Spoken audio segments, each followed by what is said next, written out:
Alright.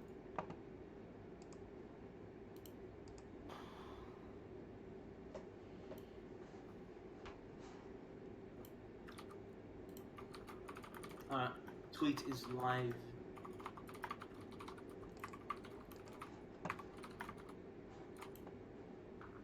Oh shit, I posted the wrong Twitch link. I'll just do it again. Yo, Abby, that art is godlike. Thank you. What? That is so sick. Is this the first time or is this? Yeah, first time. That is so sick. Oh, I like the picture. It's a good one.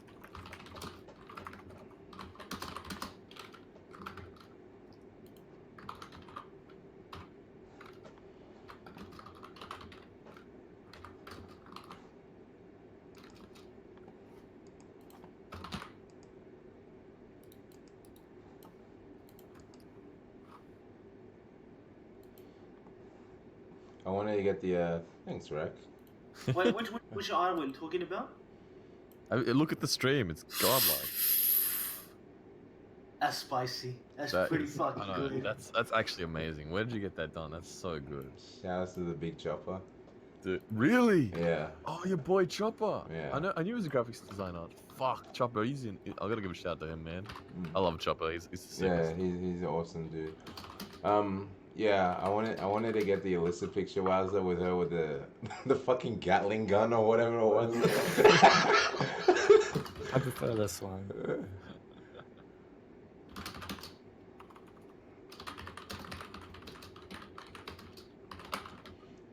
What's good, Holy Emperor? Since you're here, you want to give us audio confirmation, then we can get started. How do the three of us sound? Yeah, we good? How the levels? Do a sound off. What's good? Your boy the Beast here. Chopper, dude, this is the sickest art, man. Shout outs to you. This is so good. Yeah, I might need you to get something for just like my regular stream overlay when you're less busy. Echo as fuck. Wait, who's got the echo? Has anyone got echo? Anyone else got echo? It's not me, is it? No. I can't hear any echo. No, I wish you could do something better. This is great, man. This is awesome. Please, Bro, please are you serious? don't sell yourself short, please. Absolutely god. I saw that straight away. I was like, this is god. Thanks for the continued subs. Sorry I've been away. This has been my first stream in like a month. I'm so sorry. But yeah, I've been away. I'll start streaming on the regular again. Maybe not. Anyway, yeah, I don't think there's any audio issues. I didn't hear an echo.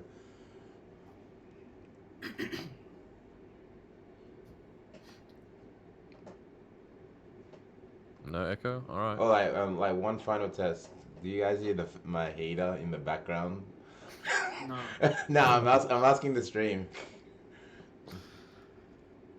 Because it's cold as fuck, but I will do it without the heater if it's making noise.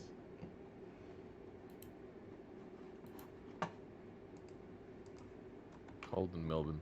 Yeah, dude, it's even colder in Sydney. It's 10 degrees right now. I'm fucking Yeah, freezing. no, fuck that. Might be the heater. Can you guys hear the heater? This is swimming weather. Alright, I'm switching it off. The things you gotta do. Just deal with it. Sounds like a fan. Yeah, there, yeah. See, they can hear it. We can't hear it. Yeah, Yeah. because you guys got earphones on. Alright, thank you for confirming that.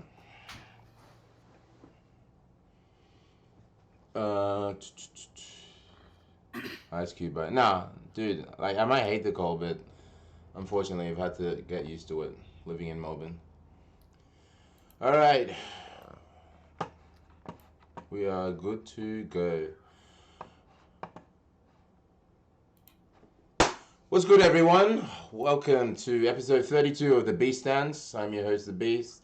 On every Tekken-related podcast, I got my co-host, Alchemist. What's good? How you doing, What's my up, man? guys? Good to be back. I'm excited for this podcast specifically since we've been off air for a while. It's good to catch up with everyone. Yeah, it's been like way too long. I was just saying it's been a minute since we did this.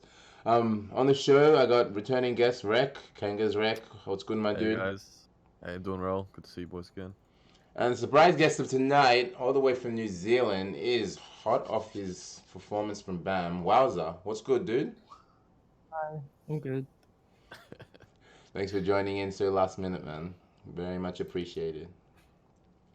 So we have got a lot of Tekken related content to cover.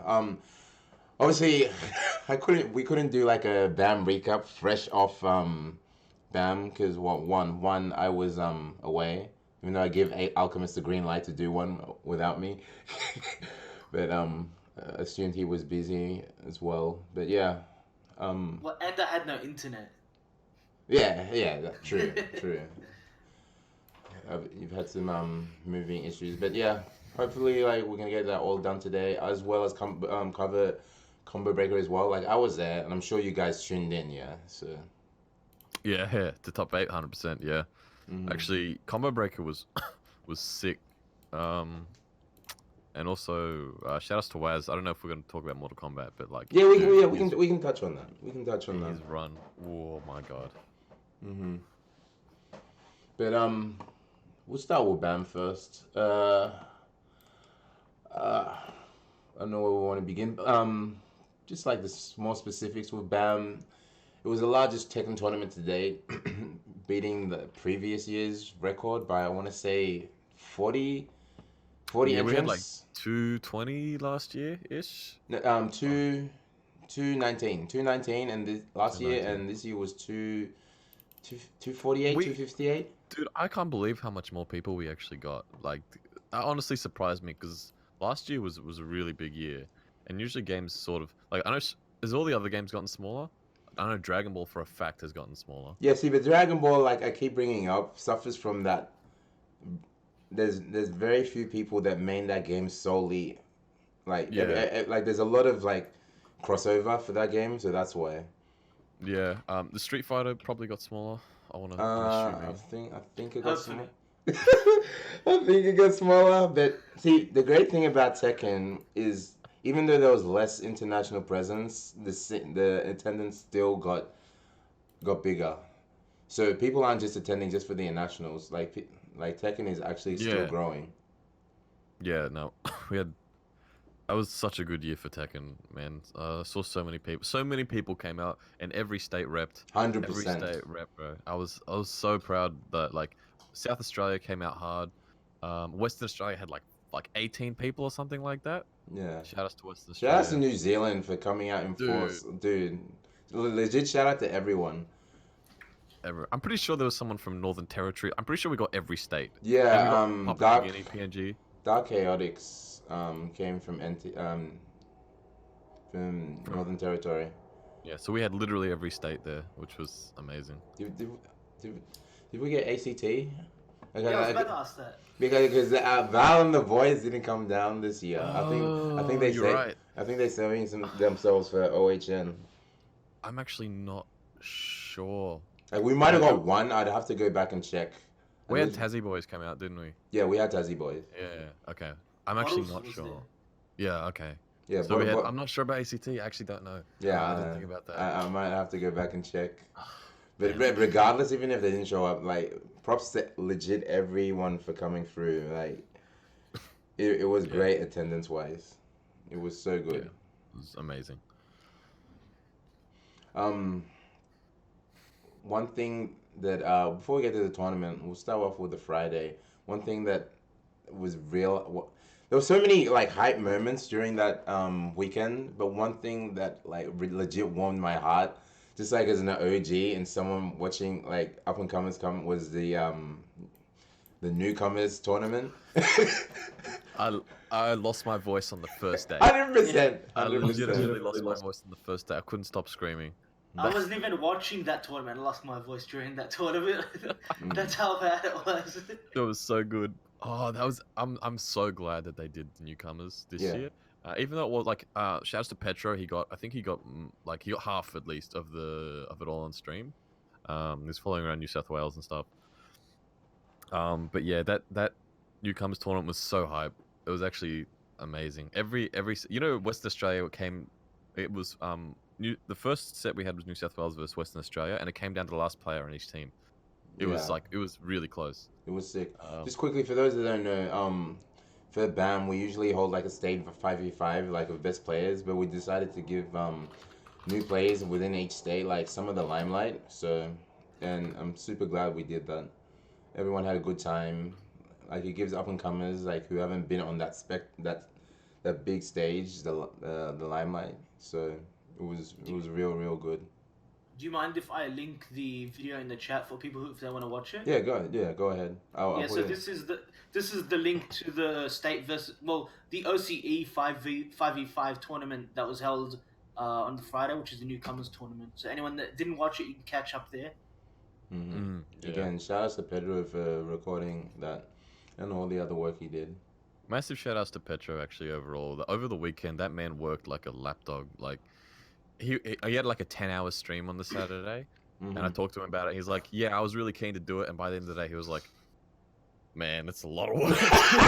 Yeah, dude, like someone hook me up with whatever data plan he's got. Honestly, I think someone told me he has 100 gig a month, and he used 46 gig that weekend. He's with Vodafone. It's a Vodafone. Yeah. It's a Vodafone SIM only plan. Yeah, so I was like, "Oh, that's a lot of streaming."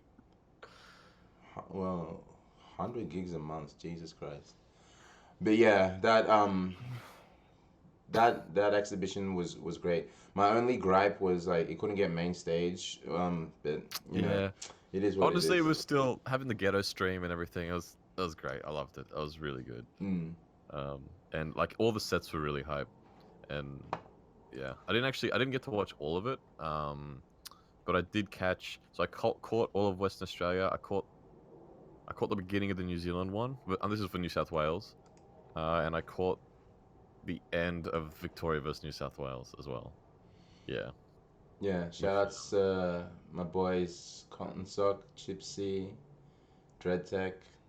Fucking Dreadtech. Fucking Dreadtech, like deleting New South Wales. I felt bad. Yeah. Nah, shout outs to Dreadtech. He's amazing.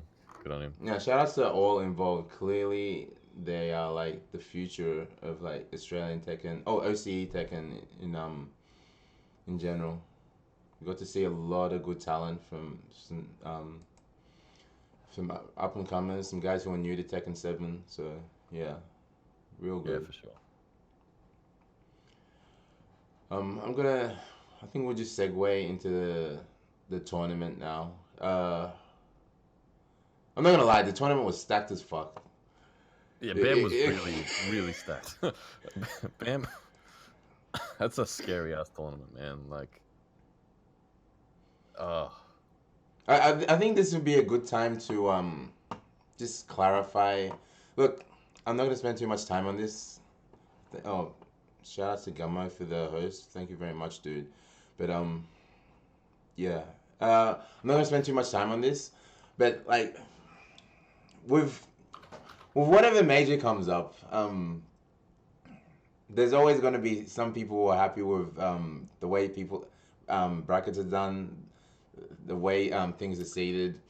Look, and honestly, like whether you think I'm biased or not, there was a couple of people helping me, but I think we seeded Tekken pretty good considering. I'm not gonna. The seating was almost perfect. I want to say, I mean, I heard people complaining about it, but honestly, there wasn't much to complain about. The brackets were seated really well. I think there were a couple of weird ones. Like I know Giuna was like seated like 50th out of like 250. I was like, huh.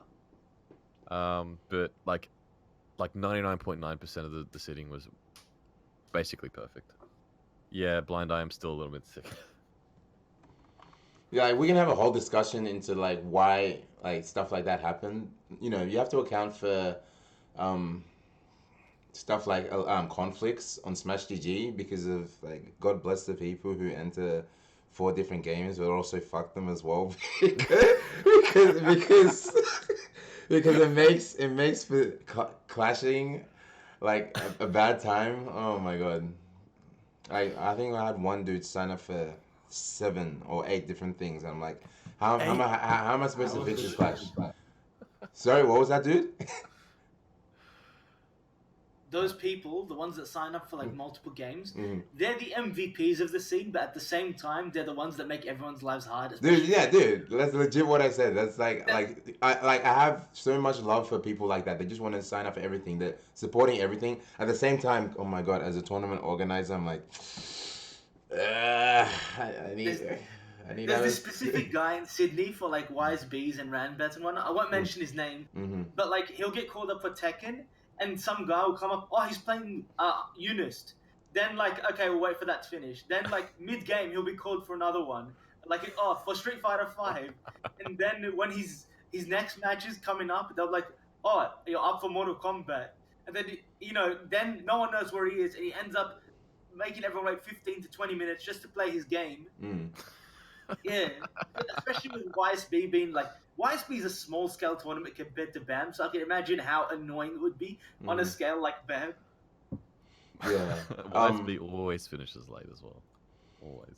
Like I joke, but on the real, I didn't really have to deal with like waiting on people that much, so it was pretty good. Yeah, that's good. It was pretty good. Shout out to all of the TOs as well, man. Like, you guys did a lot of work over the weekend. Like, Nolski, Rami, saw you, Abby. I'm not sure who else was for Tekken. Yeah. Shout outs to Rami, but shout outs to like Asa and Nolski because they came through Asa, like that's right. They came through like very last minute, so it helped me in like a Dude, big. Nolski has the voice of a god. 100%. From the other side of the like the center. It's like it's amazing. Like I'm like watching like Tekken at the main stage, and I can hear my pulls being called out from the other side of the room. And I'm like, oh yeah, no, that's all good. Yeah, that dude, like legit. We didn't get mics till later on, but he didn't need one. He didn't need one. He's good. He's performing an opera every time he does TOing. 100%. Just hear him across the convention center, just yelling Ricola.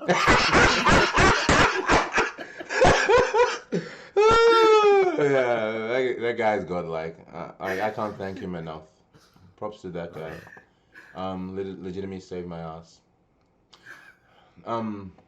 Yeah, let's get into pool discussion. Like I've got them in front of me. I don't know if you guys have. Sure. So like I said, every pool was a big one that was stacked. I know which guys. You guys saw your personal pools. Which players you were worried about? I think we can briefly touch through each one. Not to spend too much time for it because they're all massive. Yeah. But we got like the big names in each pool, or yeah. We'll go start with pool A. Pool A obviously had Chikarin, yourself, Alchemist. Like Chanel hasn't been playing that much at locals, but he's still a big threat. Chanel number 6, aka Barry. I thought you meant like Chanel for a second. I was like, wait. No. I don't know he was there. Barry, obviously. Yeah, Barry. Yeah, that's right. Yeah. Sick Man of China, aka BPG. Other big name was Neil was a big name coming from Sydney. Neil, from New Zealand. Yeah, sorry, New Zealand. Sorry, I was like, yeah. I forget how massive these pools are. Chandon Y is in it as well, just at the bottom. Rami, I think those are all the big heavy hitters. But yeah. In pool A. In pool A. Yeah. Oh, and Dojin. Oh yeah, that's right. Yep. Yeah. So yeah, those were most of the heavy hitters there. But I think you're forgetting the heaviest hitter in that pool, which was Narcissus. Oh, shout out to John, man. Like this is another example of why, like, not just our major, I'm sure, and it's obviously it's easier said than done because it's an issue of manpower and equipment. You need multiple streams for one game. You need multiple streams because we're at the stage where, like, whatever major you get, obviously BAM is a Masters event, so the quality of matches, not just on stream but off stream, are going to be off stream are going to be great as well. Oh yeah. And you're going to miss moments like that. I can't believe that no one recorded it either. It made me so upset because I actually came in the last round, right? And then I saw him win. I was like, oh, did he win a game? And then they were like, nah, he just won the set. I was like, what? See, What? Yeah, I wasn't watching, but I was like on the opposite side of the Tekken section, and I could hear the Brisbane dudes popping off, and like I saw, well, I was like, it's what's going on over there, and I'm like, oh man, maybe he's taking a round or something, and I'm just, and then like the news gets revealed to me, and then John comes over and is like, I'd like to report my score. I'm like, you sick cunt, you sick cunt. Oh, I'm unbelievable. Oh my god. Hmm. Oh, John, what a god. No, that from that moment, this is 10 a.m. pause. I was just like, this tournament's gonna be so good. Mm-hmm. As soon as that happened, I was like, oh, this is gonna be crazy. Yeah. Yeah, he Yeah, were there he any other ended big up beating Chikurin 2-1 and just lost to Ant-Man to qualify for top 32. We can talk a little about Alchemist's run. I think the hardest match he had was that when he reached up to I think the Barry. hardest one was Barry. Yeah, Yeah, the the one hardest one versus was Barry. Barry. Mm. I watched that match as well because Barry was up a game and 2 rounds, Yeah, and Eli brought it back. Mm. I remember watching that, and yeah, that was a really nail biter set. But yeah, no, even if Barry doesn't play, man, he's still good. Like, Yeah. I don't know how much he practices or not, but yeah, it's dangerous in tournament, very dangerous. Was there any So other big upsets in this pool? not really. Alchemist took a clean over BPG, Sigma of China. Dojin qualified pretty easy. Uh, Neil lost to Freezer? Freezer. Really? Yeah. Who does Freezer play? I'm not too sure. Freezer from Perth, right? I think he's from Perth, and correct me if Yeah, I'm wrong, but he's Street Fighter player. Street Fighter player. Yeah. Yeah. Street Fighter Freezer. Yeah. I don't know if you watched that match, wowzer, at all. No, I didn't really catch much actually. Yeah. Yeah. He plays Asuka. Okay. Oh, Neil wasn't impressed with himself. Yeah, I knew he's a Street Fighter player. Yeah, from Perth. Yeah. Oh, he was gutted after. Okay, alright, so that's definitely an upset. Yeah. Okay. Yeah. That's definitely an upset. That's definitely an upset. Aside from that, Chan and Y met Rami. To Revenge match. Yeah. And yeah, he got a 2-0 over him. In the loser side of things, Neil made the run back and qualified top 32 against Narcissus. Manson made it over BPG. Yeah. I don't think many people were expecting. Manson's run this BAM was really impressive, actually. Yeah, it was. It was a really impressive run. I'm not sure who he beat. Who did he lose to in winner's side? He lost to. Just give me a sec. I think he lost to Ulsan. I don't remember actually. No. He lost to Close Quarters Wombat. First round? What? Is that Ooh, out? close. Is that? Wait. Wow. Manson Oh yeah, lost first round. 2-1 he lost. I didn't know Tay lost first round. Mm. He tied with me, losing his first game. That is so difficult. Yeah, imagine how many games he had to play. Oh, I'm actually gonna count this one. There's like 8. Mm. I But think it's 9. Yeah, 10. Wow. Wow. Shout outs to Tay. He's Korean guy who's he's living in Sydney right now. I think he's actually going to Perth for like 3 months soon. Yeah. So maybe you guys will see him there. Any of the Perth guys in the chat. You want to play some Tekken? Yeah, Manson is a nutcase. Yeah, I love his playstyle. He's really fun. He's a really nice guy. And he pops off when he wins as well, which is funny. But yeah, he had a sick run. I didn't even realize that. But yeah, just to round off this pool, Chikurin took it over Freezer, Manson took it over BPG, and Remy took it over Demi to make top 32. Apparently that was real close, 1-2-1. And yeah, Remy just edged it over Demi. Shout out to Demi, making it to his first offline. Yeah, shout outs to all the South Australian boys, actually. Yeah, 100%. Alright, I'm loading up Pool B. In Pool B, we had Brangchu as a heavy hitter. Who else we got here? You had yourself, Reck. Yep. There was Dan Dan Banter. Banter, Wowzer was in this one with Dion.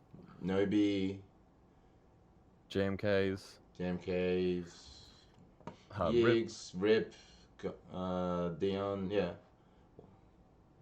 Reaper There's a Rabbit, few. Yeah, Reaper Rabbit. Harlem. There's Harlem, actually a lot of people in this Cornwallis. pool.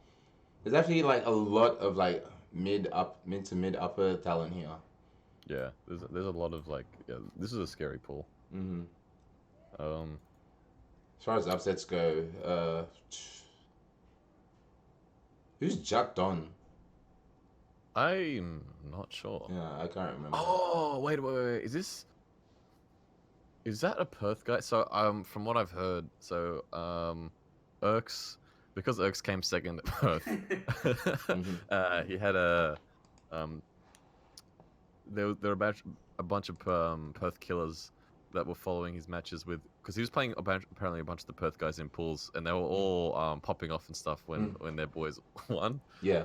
So I'm not sure if Judon is a Perth boy. Yeah, he is. I just got clarification from Perth Iron King Arena. Yeah, he's the Alyssa Alyssa player. from Perth. Alyssa player. Who put Erks in losers. Yeah, and I remember because they all popped off when he won, and it was hilarious. That was really good. Um, Let's see here. So Rank 2 beat JMKs to make top 32. You lost to Dan Banter. I did, yeah. He played well. He picked Akuma. God, I hate Akuma. And we came down to the last round, but yeah, no, he clutched it out. It was good on him. Yeah. No, I remember watching. Oh yeah, finish off. Oh, sorry. I remember watching your match versus him on stream as well. And I actually really liked that match. You hit him with the forward 1+4 like more than once. That was amazing. Only just because Alchemist was commentating. I was seething.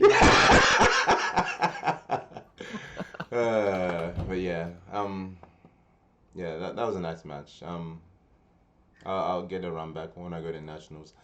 But yeah, Nobi had a pretty clean sweep. Oh, shout outs to Rip beating Lord Silver. Yeah, no, I take it. I take it. The majority of Sydney were going for Rip there. Yeah. Poor guy. What? Forget. No. Aris, if you're in the chat, just know I was rooting for you that match. We love you, Aris. We talk shit, but we love you, Aris. I did want him to win, but yeah, no, he lost 2-0. So I think, like, as far as upsets go, this bracket had one of the major ones because Dion didn't make it out of pool. Props to Wowzer. Getting cleaned by the man himself. Wowzer here. Okay. Have you guys played before, Wowzer? They play online. Only online, but not for ages. I used to play him a lot, like a year ago. Okay. What character did he pick? He picked Jack both games. Okay. So Yeah, okay. why don't you take us through that game? I know you obviously saw that you might have had to run into him through pools. What did you do? What did you do to prepare for that set? Because you obviously know that's one of the ones that stands out as a challenge among the others. Because you might have played like good players along the way, but this is Dion. He's like one of the best players in OCE region. So what did you do to get in the right mindset, and what did you do to prepare for him? In terms of like defending against his jack, because played aggressively, or attacking to force him into unfavorable situations. What was your mindset going into this match with Dion? Well, I just found lots of like different matches of him playing at events, and I also remembered Dion playing Nizalisa in Korea, which I also watched as well, and I kind of watched like what he did as Elisa to beat Dion, and yeah. Oh, okay, that's good. Did you research? Yeah. That was solid. But I also watched his geese just in case. Yeah, he does bring out geese. It sort of depends on the match, I think, or who he's playing against. But yeah, I think anytime Dion's tournament life is on the line, he wants to play his main, which is Jack. He actually told me he was going to pick geese. Really? No, I didn't. Ended up picking Jack. Yeah, that's interesting, actually. So yeah, Wowzer causing a big upset in that bracket, taking Dion to the losers there. and also beating Harlem 2-1 actually to get to top 32. Was that a close match? I didn't see that. Yeah, it was close. It was, I think the last match was 3-1, the final Okay. match. All right. Yeah. Okay. So yeah, shout outs to Harlem, the newer layer player from Brisbane. He also took out. We should mention he took out Reaper Rabbit before that match. Yeah, 2-1 as well. The I God. didn't get to see that one. Hmm. But yeah, nice. So Australia gatekeeping internationals already. And then you had the hell that is a losers bracket with Yeah. Wonky. Actually- Wonky ended up beating Yigs. Poor dude. Wonky beat Aris and Yigs. Oh my lord. Shout outs to Wonky. Shout out to Wonky, not just a journalist. Oh my god. Reaper Rabbit ended up beating Dion 2-0. Poor dude. Yeah, actually, Poor I Dion. only saw the last round of that one, and I also watched the match back because that one was on. I think I think Petro recorded that match. Mhm. So I did watch it back, and yeah, I think Dion sort of underperformed in that one. So when I watched it, he wasn't playing like he usually does, and he Yeah. wasn't adjusting fast enough. But yeah, no, Reaper takes it 2-0 over him, which is shouts to Reaper. He's a really nice guy. I played some casuals with him after that tournament set. Yeah, shout outs to him, especially considering if Dion won, you would have had to play him. Yeah, and then we'd have another Sydney team kill. Yeah, team kill, which wouldn't have been fun. Yeah, actually, yeah, these brackets were hard, man. Yeah. Yeah, so it wasn't an easy way out for anyone, I don't think. Yeah. Rip ended up taking it over rank E, and Harlem took it over Asa. So those four made it out of losers. Queensland team killed to get in top 32. Yeah. Yeah, that's right. And apparently, so I think I was talking to Nick because we were watching it. This was on stream. And I asked him before, I said, who usually wins out of these two? Because they would play all the time in Ramats. And then Nick says to me, Asa wins every time. Really? He said Asa wins every time. And I said, really? Mm-hmm. Okay. And then it was a 2-1 Harlem's way. So I guess Harlem performed really well, I think, this fam. He did very well for himself. And yeah, causing interstate, or in-state, sorry, upsets as well. Yeah. Props to him playing and helping out. All right, let's move on to Pool C. Heavy hitters with JDCR. Who's that? I don't know, just some random. Some Armor King guy. Some Armor King guy. He's not even sponsored, so I don't know why I seeded him first there. You know, actually, did you guys see him versus Colin? That was a really near big the match. end, yeah, like top 32. Yeah, we'll talk about that. You had So that was in pools. Was Last it? match of- Oh, okay. JDCR Okay, versus Colin. I'm confusing Colin off with I think he played Chicker in top 32. Yeah. Oh, well, 2-1. I did not watch this. I didn't know what's this. Colin won 3 rounds straight. Wow. Yeah. It was really good. But Yeah, I think it was. JDCR won the next 6 rounds. Okay. But Yeah. still, it was a really good set. Yeah. It was really good. I need a lot of the stream matches I haven't had time for. I need to go back and watch them. Yeah, you had Lazy Dave in here, Kolinov, obviously. ZYZZ, aka Lee Min Ho. So how long did it take for you guys to figure out that was 10? Well, I was seeding and I was just like, I was pretty much done. And then I'm like, yeah, just randomly, I'm like, where the hell's Tin? Where the hell's Tin? And then I look up this ZYZ fella, and like, because you can check out people's names on Smash GG, I'm like, Yeah. fuck, here he is.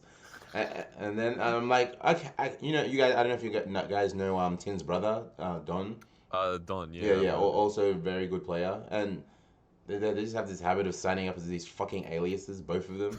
I'm saying, okay, and then no word of a lie. As I was trying to reshuffle the seating just to account for him, Gunmo messaged me, oh, by the way, Don signed up as this alias, and I had them playing each other first or second game. I'm like, Jesus Christ, these idiots. Idiots. I don't know how many people I had to account for that name change. See, some people came in to me with like their name changes. At least they had the decency to do so. I'm like, okay, I can do this. But I don't know how many like people who actually play each other on the regular I had on the first match just because I didn't know who they were, and I had to shuffle it later on upon figuring it out.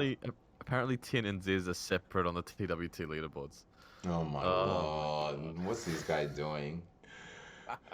Yeah, go claim those points. Yeah, but yeah, Tin was shout out to his. Yeah, Tin was in this box as well. Brown Man, Take, Jabu. I heard Dreadtech versus Tin was actually a really close match. I didn't get to see it. Yeah. But I heard that was like, it was really close. Mm-hmm. So yeah, Dread doing really well. What on this raid is Darkseid were prepared to offer him a player contract as well if he won. That's how close it was. That's how close it was. But yeah, it was I need to go back and watch that. I heard the screams. Oh man, yeah, I'm sad I missed that one then. Yeah. Shouts. Yeah, Rainbow Warriors in this. Like you don't want to play Rainbow Warrior in a 1st-2. That's actually scary. Hell no. No one wants to see Rainbow Warrior. Man, I know that firsthand. Jesus Christ. Dimeback was in this as well. Aiken, Mine. Oh wow, we actually had a lot of people from Sydney here that are like sort of more unknown. Like apparently K Jesus versus Jabu was the first match there. Apparently he took that to the last round. Which is, I think that's Queensland's #1 seeded player. And yeah, so KG did actually pretty well there. We have Julius from Sydney who did really well this tournament, and Mine as well, who's a Japanese guy who's living in Sydney, not for much longer actually. Eddie player, and yeah, he always comes out and see us. As far as upsets go, I think a close upset was Kolanov almost beating JDCR. In winner's side. So Mine versus Aiken. Mine won 2-1. I didn't actually see the match. But yeah, I think that would be considered an upset. I think. Maybe. I don't know, man. Because Aiken, as much I love the dude, but he's known for his inconsistency. So it's. Yeah, I don't know. Upset-ish. Maybe. No real upsets here. I mean, in loser's side, it's pretty much on paper, if you want to call them, what was going to happen. Jabu takes it over Brown. I didn't see this one actually. I would have liked to have watched that. I feel like I would have bet Brown Man, but yeah, I guess Gabe's still a force to be reckoned with in his own right. Mine took it over Snow. Colin over Julius, and Julius beat Aiken, knocking him out actually. Yeah, that's nuts. Yeah, so Julius is he's in Sydney. He's a Katarina player. He's just recently, it's like very recently started to come out actually to BKB. I think it's like was it like a month ago, Eli, or like 2 months? 2 to 3 weeks before BAM. Yeah, and was he signed up before he started coming out? I think he was, right? I think so, yeah. Yeah, so he started coming out to BKB just before BAM, and I hope he still comes out. Yeah. Yeah, that's pretty much that bracket.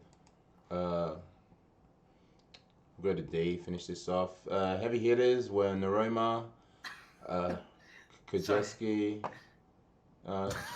Shut up, Eli. Yeah, what's the inside joke? Nothing. Alright, okay. Naroma, Kajeski. I think Roach is pretty high within the WA realm of things. Yeah, Zahn. Rest, obviously.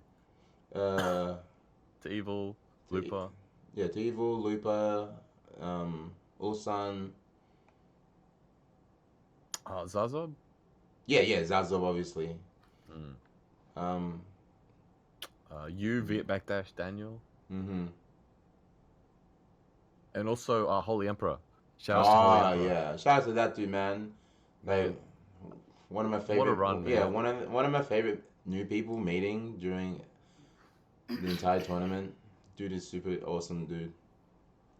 Oh man. As far as upsets go, what did we have? Kajeski versus Zahn was very close. I can't remember if that was on stream or not. No, Petra recorded it. Oh, Oh, okay. Petra recorded it. I didn't Yeah, see the that. one. funny thing about that match is Zahn talked to me about it after, Mhm. and he said Kajeski played well, but he said, I know why I lost. He said, I didn't do enough hell sweep. That's usually why you lose if you play Mishima. Yeah, Zahn actually played Mishima's most of the weekend. Actually, I'm pretty sure, and He he played did really- late. Oh, he played Lay. That's right. He played Lay against Kajeski. He played some late too. So I don't know if you guys watched Lupa versus Giunia because I haven't, and obviously it was on stream, but there was a lot of buzz around this. Like, Well, I didn't no disrespect to Giunia, but I was gonna bet. You know, anyone who knows Lupa knows he's fucking strong. 2-1 Alright. makes it obviously makes it. So, before the set, Shane goes to some of the Sydney boys. He said, Yeah. "I'm gonna make this one close." Oh my god, Shane. Oh my god. So he says, "I'm gonna make this one close." And then the first match, he lets Giona win 3 rounds straight. And then the second match, he lets Giona win the next 2 rounds. Get fucked. Oh, get fucked. No And then he brings it way. back. Holy And shit. then he but then after, he's like, "I didn't mean for it to get that close." That's obviously playing with fire. Oh my god. That's That- a true that was like- story. He's not making it up. He actually did that. That was so funny, that match. Like, I was watching it because I was in the food court with the Kanga boys and I think like Dan Banter, Mm. and we were just getting food. And I was watching the stream. I was like, "Oh, Giona versus Lupa. This is gonna be really free." Mm-hmm. And then I saw Shane lose the first game, and like he got wrecked, and I was like, "What? What the hell's going on?" And he lost the next 2 rounds, and I was like, "What is going on?" I was just like, "What?" And then he won, and I was like, "Oh my god, that was way too close." But it was fun. I think after the first game, Giona popped off. Mm-hmm. In the second game where Shane brought it back and won, he got up and did this to the crowd. Yeah, I saw pictures Like, of that. Yeah. So it was, it was really good. I think that was one of the best games I've ever commentated. Because when I was doing commentary, Gino would randomly come, he'd take one of our mics and he'd start talking shit. Mhm. And then after that, Gino, like when he lost, Tasty Steve just basically threw his headset onto the desk. He got up and he started like popping off and laughing at Gino. That's the great. best. That's great. I couldn't stop laughing. I lost my voice like completely during that set. I need to go back and watch that. Oh That's man. great. Yeah. And then you Rest had vs Lupa was pretty good actually. I don't know if you guys saw, but Lupa hit him with some of the classic Shane stuff. But yeah, no, rest is too good. and then you had Ulsan eventually meeting Zazog to make it for top 32. Yeah, I think I watched this one. Zazob's actually a really good player, but Ulsan is on another level. Like, and apparently, so Zazob after that match, he was like, Ulsan's winning this tournament. He was just like, this guy's like, I've never felt that outclassed. Yeah, I don't know. Wowzer, did you talk to Jamie about this match or? He was bringing it up all the time. Yeah. Like, What did he Ulsan's say a good- about it? He was just really impressed with Ulsan. Yeah, Ulsan is a ridiculously amazing player. Like, just so strong. He's a great guy too. Always willing to help other Kazumi players. Can speak from experience. For sure. Yeah. Shout out. I'm just at the lower end of the bracket. Holy Emperor lost his first game, which he must have been distraught about. Yeah. Because the main reason is he's a massive U fan, which I'm sure people found out after the end of the tournament. And all he had to do was win 2 games to have a tournament set with you, but it never came to fruition. So yeah, at least he got to play him in casuals. Yeah, shout outs to Holy Emperor, 3-0ing you, his idol, in casuals, which is that's amazing. Best now. But yeah, honestly, after that run, it's like Holy Emperor was given a sensu bean or something because he just tore through everybody. Yeah, he pretty much went on the run that Manson did. Yeah, dude, he went crazy. He beat Blind, he beat Juicy, he beat Lupa to get to top 32. And then I think he had to kill some New Zealand teammates on the way up there. But yeah, he did really well. We had Daniel eventually take on you for top 32. It was a close one, man. It was 2-1. I didn't see it. It's like, before the tournament, we're all like, if this is a match that Daniel can take, if there's a match that Daniel can take to make top 32, it's this one because he knows Feng inside and out. Yeah, I also gave him just before his pause, I was giving him Fang sets for practice and giving him some advice about the matchup and stuff, and like what he might do in this situation and whatever. But damn, I didn't see it 2-1. Yeah, if it was close, damn. Yeah, he could have done it. Daniel could have done it. Daniel's strong. Yeah, it's just not his day. Yeah, fair enough. Oh, also, apparently Daniel versus Viet Backdash went down to the last round. I did not see that one. Yeah, and Viet Backdash was apparently up 2 rounds. The third match. Sorry. Oh my god. Okay. Some players had an easier time versus Viet Backdash.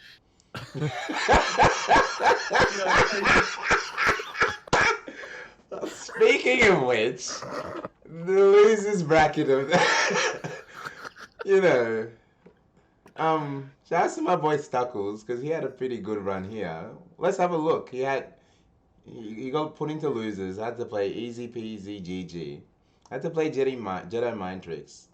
Had to play Hangman, and had to play Viet Backdash.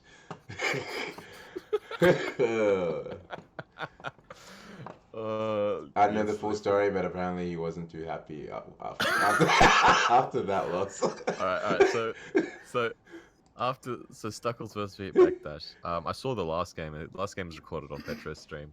And I talked to Dennis about it the other night at Viet Backdash, and he's like, "Man, I reckon I should just give up Tekken after that." I was like, "Thank you, Stuckles." We're never ever gonna let him live that down ever for the rest of his life.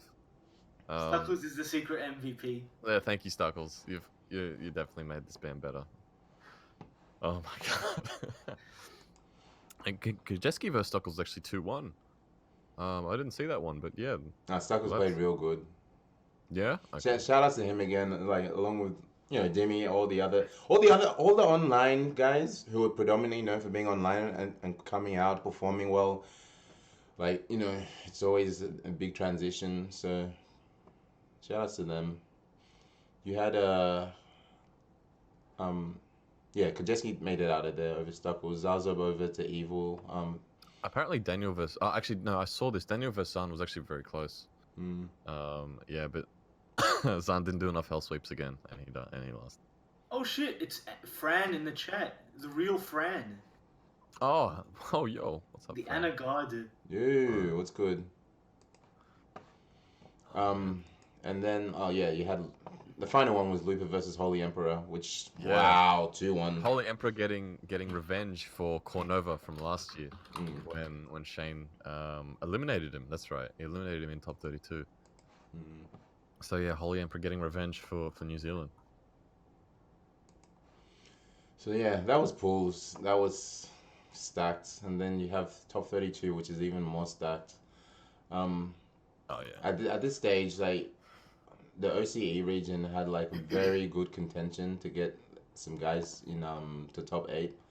In the form of Alchemist, Chandan Y, Dan Banta. Wasn't gonna be easy, but Tin as well. And then a lot of people on the loser side. Just to quickly run through top 32. And then we'll get to top 8. Alchemist took it over Ant-Man. I don't know if you want to speak on that at all, Alchemist, in any way or form.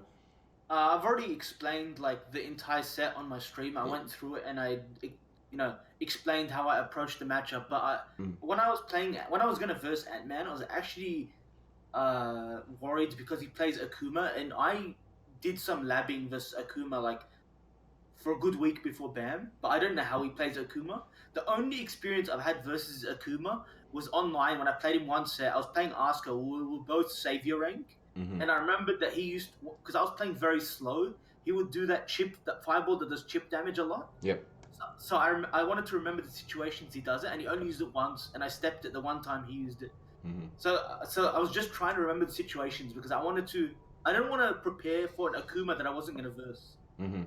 So I went in clean, basically. Yeah, that's just what I wanted to say on that. I won't go too deep into it because everything else, is pretty basic. Oh, good. Oh, good. And just to follow up on that, obviously you probably went over on your stream as well, but your match with Chand and Y, just want to go like a couple of footnotes on that.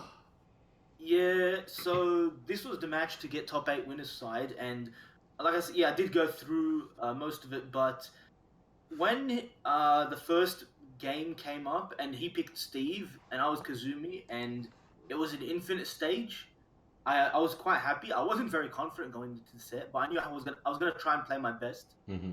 And when I saw the no wall stage for the first one, I was really happy because I'm one of those players that just moves around, does absolutely nothing for 30 seconds, and then the round ends somehow, and I somehow have more point life. Yeah. So yeah, I was just happy with that. Yeah, so there's nothing really to explain about that match, but I actually want to say something that happened after the match. If that's okay. Yeah, that's fine. Go for it. Yeah, so I was gonna say this on my BAM recap stream, but I wanted to save it for this because I thought it'd be more interesting. Because I wanted to see what you guys think. So when I would, because I didn't after I beat Naveed, I didn't know, like, it didn't sink in that I made top 8 because this is my first top 8 at a majors event, and for me, like, it just felt like another match. So when I got up, I went down the stairs and Fade, like, I was looking for somewhere to sit down, and Fade says to me, "Hey, take my seat." So I took his seat and I went to sit down, and then like a wave of people just came and started like pushing me in my chair and like hugging me and shit. And I didn't expect it because I didn't, like I said, it didn't sink in yet. So like I'm just being like hit on every angle by people from I don't even know, like some guy grabbed my thigh. Let's just say thigh. I felt some stroking, if you know what I mean. Oh my lord. Oh my goodness. Well, and like that moment when I finally realized what had happened, I actually almost cried. Like, that's how ecstatic I was with that win. But it didn't really sink into me that, hey, I just made top 8. But I don't know, it was just like one of my favorite moments ever for me personally. Like, obviously not everyone got the same emotional high from it because it was me that won the game, so I can't really tell you how that felt. But it was just one of my favorite moments. I was popping off that whole game. I'm not gonna lie, like, Navid's my teammate, so every time that someone would do something, I would just yell, "Let's go, Yusuf," as loud as I could, because I can't actually pick a side there. But like when Eli won, I jumped out of my chair. Like, I was just like, that was amazing. Like Navid, I consider Navid probably the strongest player in Australia. So like beating Navid in tournament is really hard. Like, I know from experience, I've tried to before. It's like very difficult to beat Navid. But yeah, Eli was ready for it, and he did really well. And there was just it was an amazing set, and he had like the best last round read I've ever seen in my life in any tournament. Where he just backdashed into a random hop kick. It wasn't random. I explained the reasoning behind it. Yeah. He backdashed into a delay hop kick. One of the funniest things was when I went back to watch it and analyze the match. At the end of the match, Fade comes up to the stage and hugs me, and then I hugged Naveed after the game. Like, he came up to hug me and I hugged him back. And if you look back into like the crowd, you see Fade hugging Reck at the same time. Yeah, no, that was an amazing match, that one. Apparently, yeah, the I didn't see the Dojin versus Naveed match, but I heard that was just destruction. That was on at the same time your match with Naroma was on. Which yeah, that's exactly right. Yeah, I didn't get to see it, but I just heard like, yeah, it was destruction. It was like 6 rounds straight or something. It was just like it was really really. Yeah, to quickly cover the rest of the winner side of this, Ulsan beat you pretty convincingly. Ranchu beat Dan Banta. Wowzer, how was your match? Obviously, it was 2-0. How did your match with Nobi go from your perspective? Very, very bad. I couldn't really do anything. I gave him way too much respect. Because it was my first ever international match. I was like, oh my god, I'm fighting Nobi. Yeah. And yeah, I just got destroyed.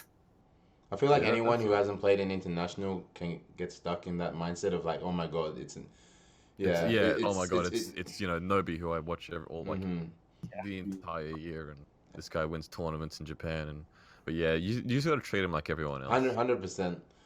Just be like, yeah, I'm gonna play my game. I'll see what you do about it. And like, what's the phrase that people were coining? Like, Australia should just play with no respect.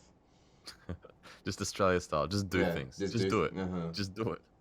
All right, it's gonna work. You're playing first to 2. He's got to deal with you, not the other way around. Yeah.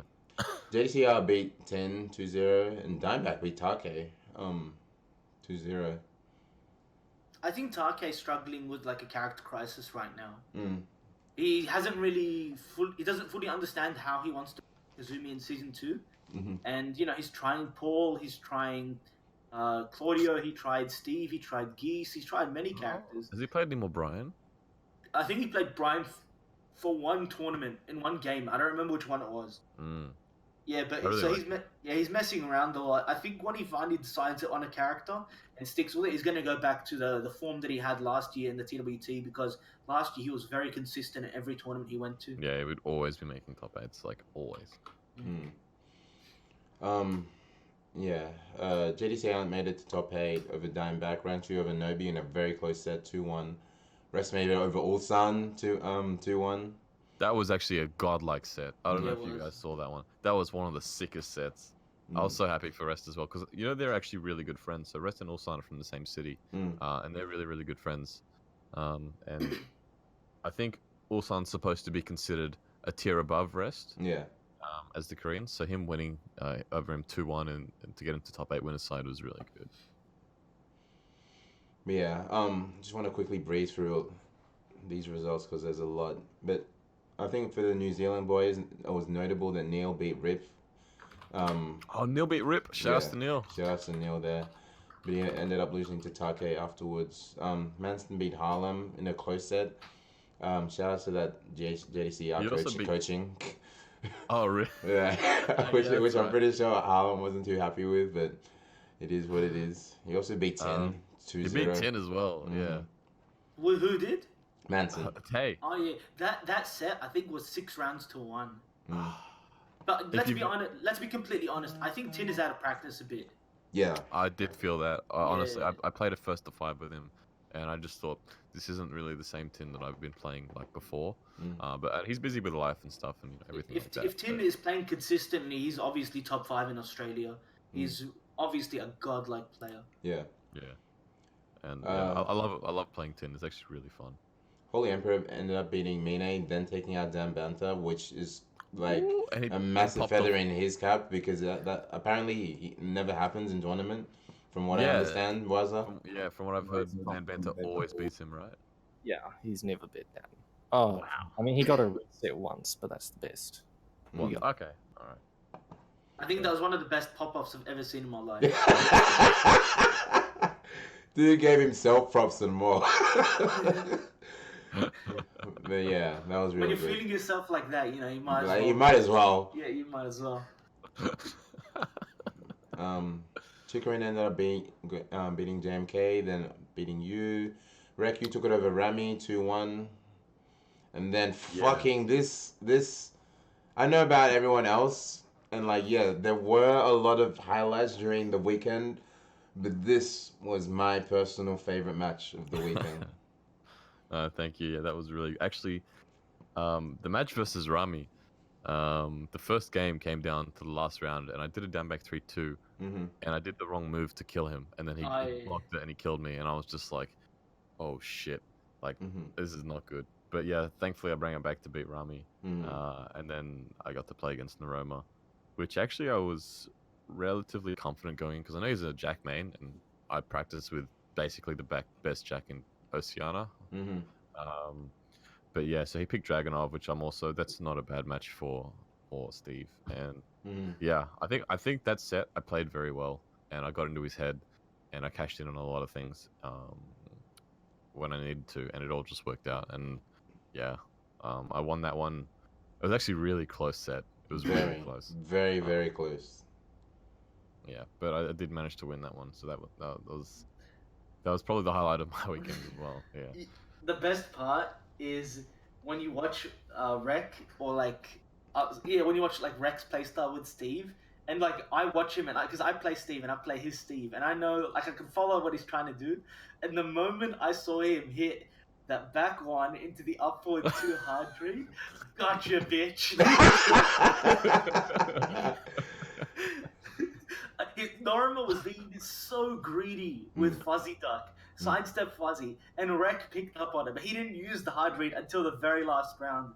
Which goes back to what I tell people all the time. Save your fucking conditioning for when you need it. Yeah. It's exactly what Reck did. He just went ham in that last round, just fucked him, man. He has his soul right now. It's not in the bedroom. It's in a jar. Almost just over there something.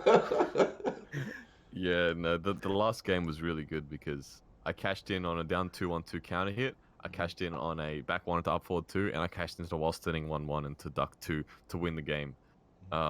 And like everything worked, and I was just like, okay, I know what I'm doing works versus everybody now. It's not just the people I usually play against. So I know I can beat anyone. Like I'm just got to keep that mindset now. But yeah, it was the pop off with everybody coming up and hugging me, like it was crazy. It was such a good feeling, and I had like everybody from like every state, from like every organization, was just like jumping up and down and like giving me hugs, and it was really good. And I didn't even realize how big the crowd was behind me. Dude, it was actually ridiculous. Like I was telling people, I wish I had the mindset to go around. I was so into the match, so obviously it wasn't going to happen. But I wish we had like a random photographer take a picture, because the crowd spanned like the series of tables. And like 4 layers back, it was actually ridiculous. People were making so much noise. People were leaving main stage to come watch the pools. It was ridiculous. It was absolutely crazy. Yeah, that made me really happy. It was Anyway, shouts to Australian FGC, because I love all of you guys, and like couldn't have done it all without you guys. And the pop off was amazing. Oh my god! Yeah, when you got that many people backing you, it's on another level of support. Yeah. It's like 10 minutes of me just like having like people come up to me and saying good shit, and I was just like, oh god. Yeah, and then my next match was Chikarin, which I wasn't happy about the way I played in that match. I understand Geese vs Steve really well. That's a match I really know well. And the first match, he played super well, and he pumped me. And the second match was actually so it was 3 rounds to 1, but the second round I ducked a high and tried to launch, and I think I was just slow. It was just tournament. Yeah, I should have won the round, and then I just did it too slowly and I died. And I was just like, well, I guess lose, because there was a lot of momentum on my side from me ducking that. I could have used that for a mind game. But yeah, I just ducked it too slow and I died, and I was like, well, I lost. Yeah, whatever.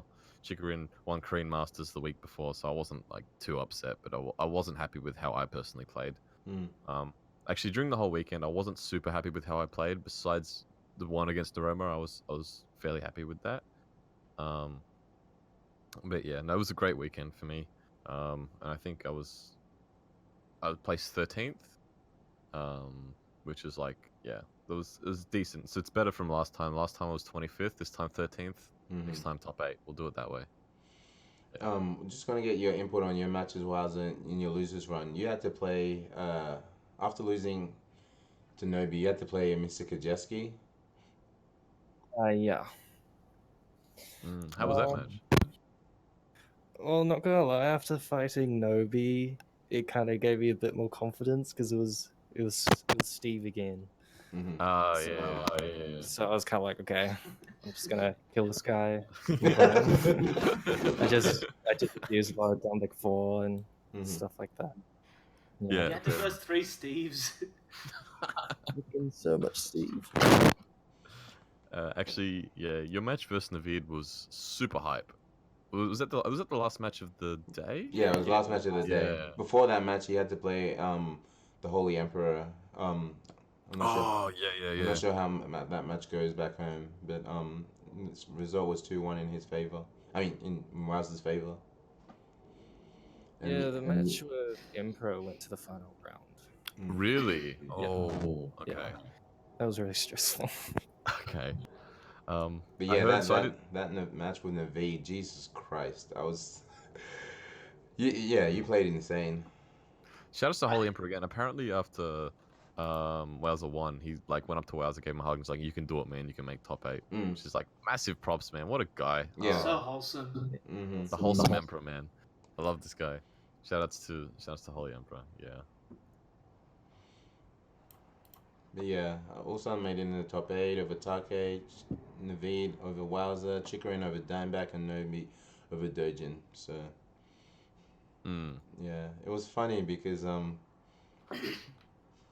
Dojin's mother actually came up to us because in case people don't know, if you're not from Australia, the Australian crowd was backing Rest like something fierce. And like Dojin's mother was like, well, like where's all this support coming from and why? And like, can you guys support Dojin as much as you are Rest when he comes up to play? And I'm like, all right, well, depends who he's playing. I was going for it. I was going for Dojin, and his mum was actually sitting next to me, and every time like Dojin get a combo, I would pop off, and she actually turned to me, she said, "Thank you so much," when I was popping off, and I was like, "Oh, that's so cute." Like I can't even. I have to go for him now. I'm sorry. But yeah, that said versus Nobi was actually good. I think Dojin is a ridiculously good player. He's really good, and he has his own style. But yeah, Nobi's like a veteran, and he knows what he's doing. And, yeah, he took it. Yeah, let's quickly round off top 8. Obviously Alchemist has talked about it on his stream, but he played against Rest. Result was 2-0 in Rest's favor. It would have been 2-1 if I didn't drop my fucking combo. It should have been 2-1. He won the game, and then he did a combo I've literally never seen him go for in my life for no reason, and then he dropped it. Actually, two combos in that match where he should have won, and he messed it up and he lost. Yeah. But it happens. It's tournament. But yeah, I reckon that could have been a much closer set than it was. Rank 2 versus JDCR. I don't actually remember that match. Neither do I. Yeah. Do you guys remember that match? No, it's a bit hazy to me. Rank 2 played Katarina. He didn't. That's right. I don't think I saw him play Panda at all during BAM. But that might maybe it's just the matches I didn't catch, but yeah, because I remember him making a tweet about how he was regretful he didn't believe in his Panda. His main. Yeah. Because I think he did play Katarina against Ulsan as well. For most of the matches that I remember. Yeah, Ulsan take it over Chandan Y. Shout out to Naveed for the Marduk pick. Oh, man. I wish it was. Naveed can definitely do that. I know Naveed can beat anyone. But yeah, I like that he picked Marduk, and he went just for down 1+2s all day. That made me happy because I was like, that move's fucking stupid. So I like that he's abusing it. That's so much mental damage as well. It's just like, it gets in your head. So, God, I hate that move. I hate so many moves. I played like 30 or 40 games against Lucky Strikes yesterday, so I'm on like a Marduk Salt rampage. Shout out to Andrew. Nobi took it over Chikarin 2-0. Which I honestly think that was a surprise. I would have put Chikarin to win, man, especially coming off with the momentum from Korean Masters. Yeah. Yeah, I think he would have won. Yeah. Nobi did well. The way that he played was he just pressed back one a lot, and I was like, I should have done that. Like, I should have just pressed buttons, but no, he did very well there, and got in his head. Go with back to winners, or yeah, we'll go back to winners. Yeah, JDCR take it over. So many of the matches are hazy to me. I think it's because I've seen so many matches in the past 2 weeks. But yeah, it says 3-0, but wasn't that 3-2 last round? Which one? JDCR versus Rest. Yes, last game. It was the last game last round. I'm not sure why it says 3-0. It was a 3-2. That's odd. Yeah. Yeah. I'm looking at the score. I'm like, that can't be right. Yeah, it was 3-2, and Rest because Australia was just like trying to spirit bomb. With Rest, we were all going for him because Rest is a really, really nice guy. He came to Sydney for like a week, and we got to hang out with him and like play a lot of Tekken. He's super strong. He's got the best combos I've ever seen in my life. And yeah, that was a really, really good set. Right, it is now 3-2. Ulsan take it over Ranchu. Hard luck to Ranchu. Yeah, Ulsan did really well there. Alchemist, yeah, unfortunate loss to Nobi there. You know, I actually learned a lot from that game specifically, and versus Rest, but more so the Nobi game. Mm-hmm. I realized one thing. Like I realize this every time I play in a tournament, and the further I get in the tournament, the more I realize it's true. Yep. The main takeaway for me was, aside from like matchup experience and the information that Ulsan gave me, I have to show even less respect. Mm-hmm. No one Yeah. deserves that shit at all. Yeah, nah, Because of course. the moment Nobi knew I was showing him respect, Mm-hmm. or like that I was trying to play a bit scared just to see how he was playing, he just went balls deep, and it fucked me. Yep. Yeah, that definitely just way less respect. Mm-hmm. Treat him Yeah. as if he just started playing the game. Okay. Yeah, just do things. Yeah, that was the same because Eli was asking, like we were talking about before he went up for his matches for Rest and Nobi. I was like, I think, yeah, like he's talking about should I just play Kazumi or should I pull out Steve? And I said, look, I think your Steve is really good and it's going to be different, so you should be playing Steve against him. And actually, so Eli got, I think both times he played Kazumi versus both those players, it was pretty free. And then when he switched to Steve and started hitting counter hit timings and making reads, he was doing a lot better. Mm-hmm. And the second game versus Nobi, that was 3-2, wasn't it, Eli? Yeah. Yeah. And I should have also won that round, but I choked again. Yeah, it's all right. It happens. But yeah, that was good. Uh, yeah. Yeah, I was going to say, so like even though I got top 8 and I placed 5th and whatnot this BAM, like most people would like telling me that as if that was an achievement, and it is like to me, but at the same time, I'm super disappointed with how I did in top 8.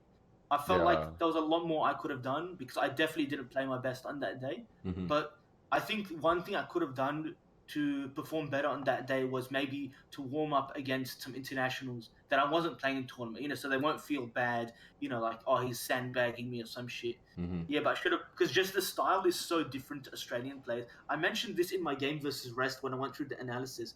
Like, there's some situations where I do versus Rest, and he will pick up on it the very first time I do it, and even if I wait like an entire 4 rounds, he'll remember exactly what happened last time. Yep. And that almost never happens in Australia, New Zealand, almost anywhere. Mm-hmm. So, like, when that happens, you're versing a top tier player who's actively thinking and following the mind game just as much as you are. Yep. Yeah, no, it was a good experience. Even though I felt, I can relate. I felt sort of the same about my matches, but like it was just I learnt a lot this tournament, and that really is going to help me in the future. Also, what Dave said is true. It's the first ever tournament that I've had to play on day number 2. I've never played on day 2 before. Mm-hmm. So that was a new thing for me. I don't know how much that affected my overall mindset, but also me being the first match. Yeah, I was about to bring that up. I definitely wasn't ready mentally, but obviously I know from now on I gotta be prepared for my games, regardless of when I gotta go on or who I'm versing. Yeah, very very weird feeling. But yeah, you had Ulsan eventually take it over Nobi, and Ulsan played Rest for losers final, which was a fucking godlike set. Jesus Christ. Yeah. Man, that was a really good set. That was really good. Yeah, shout outs to Rest, man. He's not. I don't think he's like considered super god level tier in Korea, but he's insanely good, and I think I really can't wait to see him perform in other tournaments if he's going to go. And then we had grand finals, which I haven't seen like one-sided grand finals like this in a long time. This was the biggest blowout of any tournament I've ever seen in my life. We were counting, right? Ulsan, JDCR won 2 rounds in 6 games. It was 2 rounds to 18. Like, it was just destruction. I've never seen anything like that. And I don't know what happened after, but like after the set, JDCR and Ulsan got back onto the tournament setups and started playing again. Oh, what happened? Was that for like pictures or? Well, I'll bring that up. The reason why that happened was from the get-go, before top 8 started, Alchemist came to me and said he didn't like the sponsored chairs. And a few other people had mentioned that beforehand. So they're like, all right, obviously I'm going to put the condition of the players forefront. If they want to use the other chairs, they can use that. During a couple of the later matches in top 8, the sponsors had come up and they were making an issue. of like why aren't the sponsored chairs up? Why aren't they like on display? So I went to them and I was like, the players obviously have an issue with them because those chairs, they're more like for like your Dotas and like, your League, and it's yeah, like it's not comfortable CS:GO. for people who like play fighting games and they want like that. They were something on a desk, Yeah. and they used to people keyboard and mouse, not on your lap. So I was like, like obviously I can tell they're not happy, and like I don't know this guy, like I don't know how much he wants to like make this an issue, and I was like, you know what, I'm ready to die on this hill because I want to put the players first. So, but then like I met the dude, and like he seemed like a pretty cool guy. So like I was like, dude, can we come to a compromise? Like, can we put like the chairs behind the players so like they're in their view? But like he's like, oh, that's kind of odd because it's like kind of obvious they're not sitting on it. So I'm like, all right, give the chairs to the commentators. But afterwards, once the tournament's done, can we get the finalists just like in a few Kodak moments? So that's what that was. After they just wanted like a couple of pictures of them playing on it. I just want to say, sorry, go Reck. Oh, sorry. I was gonna be like, yeah, JDC wants that salty run back straight away. If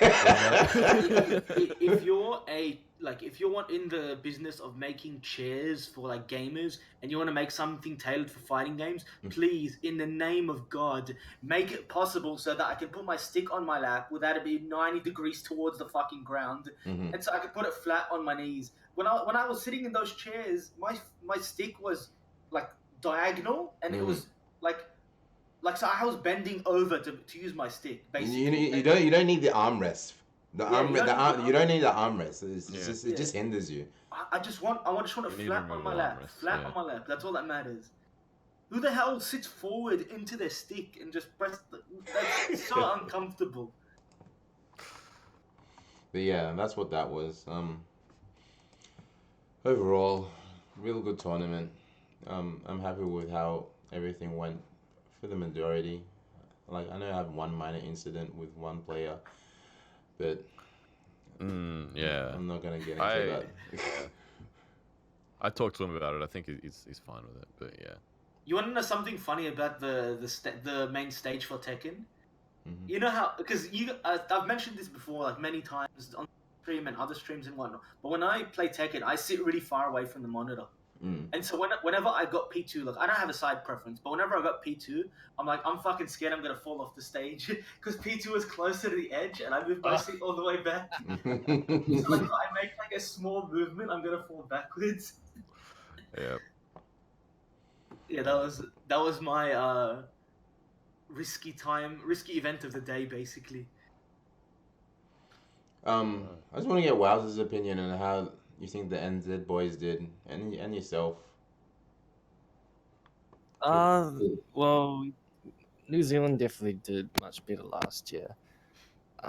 Really? I can't actually remember. I can't remember what the highest New Zealander was last year.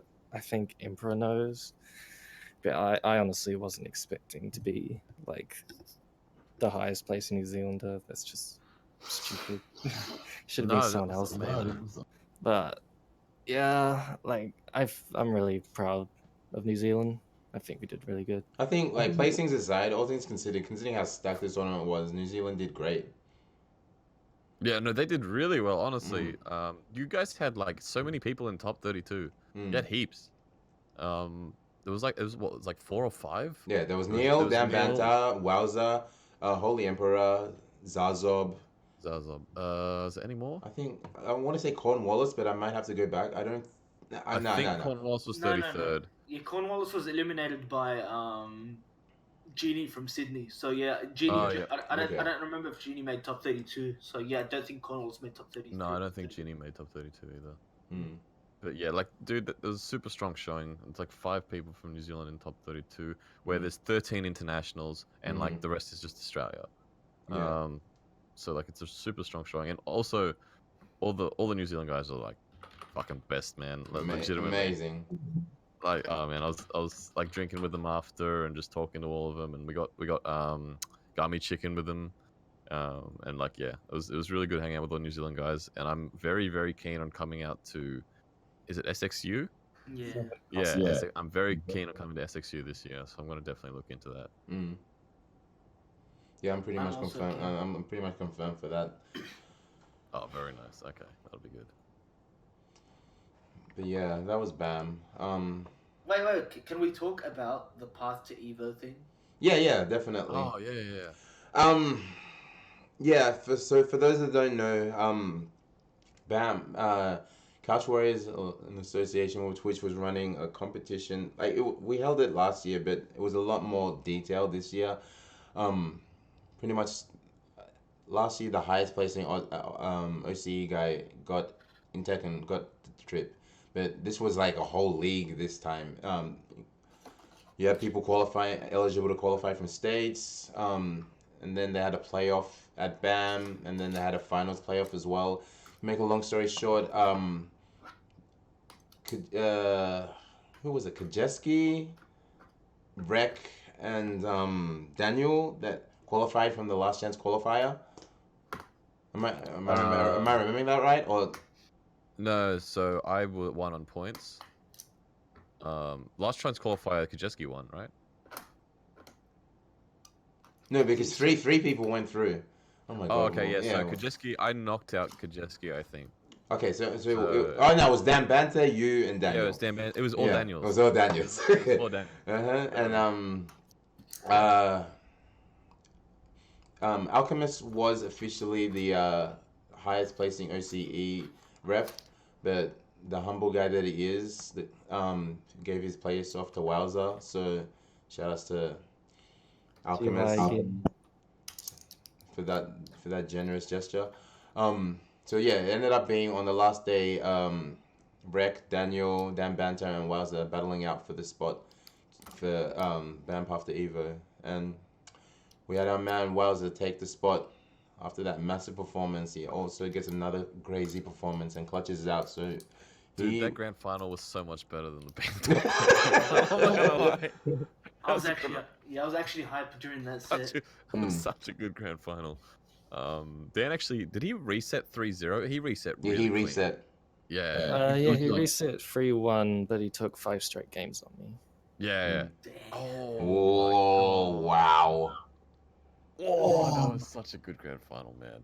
So what? How did you feel about that game? Because obviously you and Dan play a lot, and Dan has been trying a few characters in tournament versus you. This time he's stuck with Jin throughout the whole thing, which I really respect because if that was good. I like that Dan is putting his head down and he feels like this is the character I want to be playing now. This is my best character. I'm gonna even if I lose, I'm going to know I lost playing my best character. It's that kind of mindset. Yeah. So with the fact that he didn't change characters, you played Alyssa versus Jin the whole way. What did you think of the set overall? I was actually really impressed with how Dan played because he played really well. We've played so much over the years. Well, maybe not over the years. It's like 2 years probably now. And yeah, he always changes characters, so I really respect him for just sticking out with Jin. And I think if he continues to stick with his character, he'll really level up more. Yeah, I think three characters. If you bring a maximum of 3 characters into a tournament, that's probably the best thing to stay at. I think any more than that is just kind of, unless you're like literally knee who picks random select, and Dojin.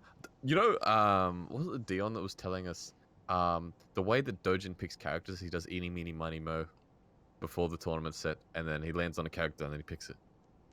That's how makes sense. That's how he picks characters in tournament. Eeny meeny miny mo. So I was just like, all right. But yeah, no, I think it is usually best. Maybe some people can do it, but I think it's best to just stick maybe 3 characters max. Nah, I don't have a death wish like that. Yeah, but that was an amazing grand final. This is an all New Zealand grand final. Shouts to the New Zealand boys. They did really, really well. And yeah, that grand final was really amazing. I think, look, as an organizer, I'm glad for the opportunity, but if we get a third season, I have to look into how that is run, because it's just not even on the Tekken side of things, but on the Smash, people were complaining it was just too much. It is too much. It's really too much because I came in there sick, and then on the Friday, like you have a lot of stuff you want to do, but then a lot of that time you have to actually play your seeding matches on the Friday, and then Saturday comes around, you got to do your pools, and you want to watch all of the like, pools, see all your friends and everything like that. And then if you make top 8, you've got to play on the Sunday as well, and you got to mentally prepare for the Sunday. And then after that, if you're in band path to Evo, you've also got to play another tournament on top of that, and that is super taxing. Like, it's really difficult to do something like that. Also, sorry, not just to go off on a tangent here. In relation to the part to Evo, and not specifically related to the scheduling of the finals and whatnot, the whole path to Evo process, like the points, what actually happens to the top places, the winners and whatnot, and what is the eventual prize, was very hard to Vague. decipher. Mhm. Yeah, It was a bit it was vague, very vague. yeah. It needs to be more clearer this year, because I was competing in tournaments for like I didn't play in any part to Evo event until like the end. I think I played 3 or 4 total in the entire year, and I didn't even know what I was competing for. Honestly, I've completely forgot about it until the week before when Dennis from Oz2 came up to me and goes, "Hey man, you just qualified for first place BAM to Evo, so you get your flights paid for." And I was like, "Oh, I already booked." And I actually haven't talked to anyone about this. I was like, "Oh yeah, I forgot about that. Like I gotta I guess I'm eligible now for reimbursement of the flights, but I don't even I've got to talk to someone about that after." But yeah, like I completely forgot about it, and I didn't even really know. Like I was talking to people, I was like, "So how does it work? Like, what's this tournament I'm doing on Friday that I've also got to do one on Sunday? Like, why? What's the seating for? How does this?" Yeah, just people were kind of figuring it out. There was so much to it that like I don't, but like even I at moments when I was when I was doing some of the online qualifiers, I'm reading it out off the website. I'm like, so how does this work exactly? But yeah, it just needs to be a lot more clear and concise, because I think 100%. But No, the no, idea is really good, and the opportunity is good. I just think the execution needs. Basically, if you break it down, you play in tournaments so that you can qualify for a tournament where you have to play to qualify for another tournament. where the winner gets a prize where he gets to travel to a tournament for free. After the biggest tournament in Australia. Yeah, a lot of tournaments, man. It's a lot. It's hard. Yeah, like it got so draining. I was just telling people like, if you want this tournament, just win. Just win. Just win. Just win, and you win the prize. Yeah, just win. Yeah. But yeah, so I'm sure people take in the feedback, and hopefully if it's run again next year, they'll make improvements. Yeah. So you pretty much confirmed for Evo wowzer? I'm still waiting. I haven't actually been contacted by Couch Warriors yet. Okay. So Well, not really sure what's definitely we'll get that sorted. Oh yeah, I actually need to talk to Couch Warriors for something too. I keep forgetting. Yeah. I gotta talk to either Ozdo or Couch Warriors about the flights thing, because I didn't even know it was a thing until and Dennis came up to me. He's like, "Hey man, you get your flights for free." I was like, "Ah, sweet."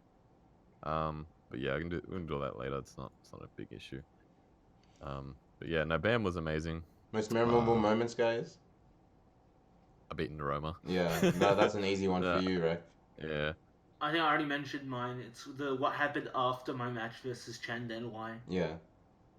But also, there's a lot of I've said this before on my stream. This isn't like related to Tekken specifically, like gameplay, but finally getting to meet people that That's are such a good in my chat, or like in other chats, and I've got to know online, and they finally come out to an event, wherever you're from in Australia or New Zealand or overseas, Yeah. and finally getting to talk to them, playing games, have a nice chat about not just Tekken, about anything pretty much. It was like, because in previous years I made an effort to play internationals only.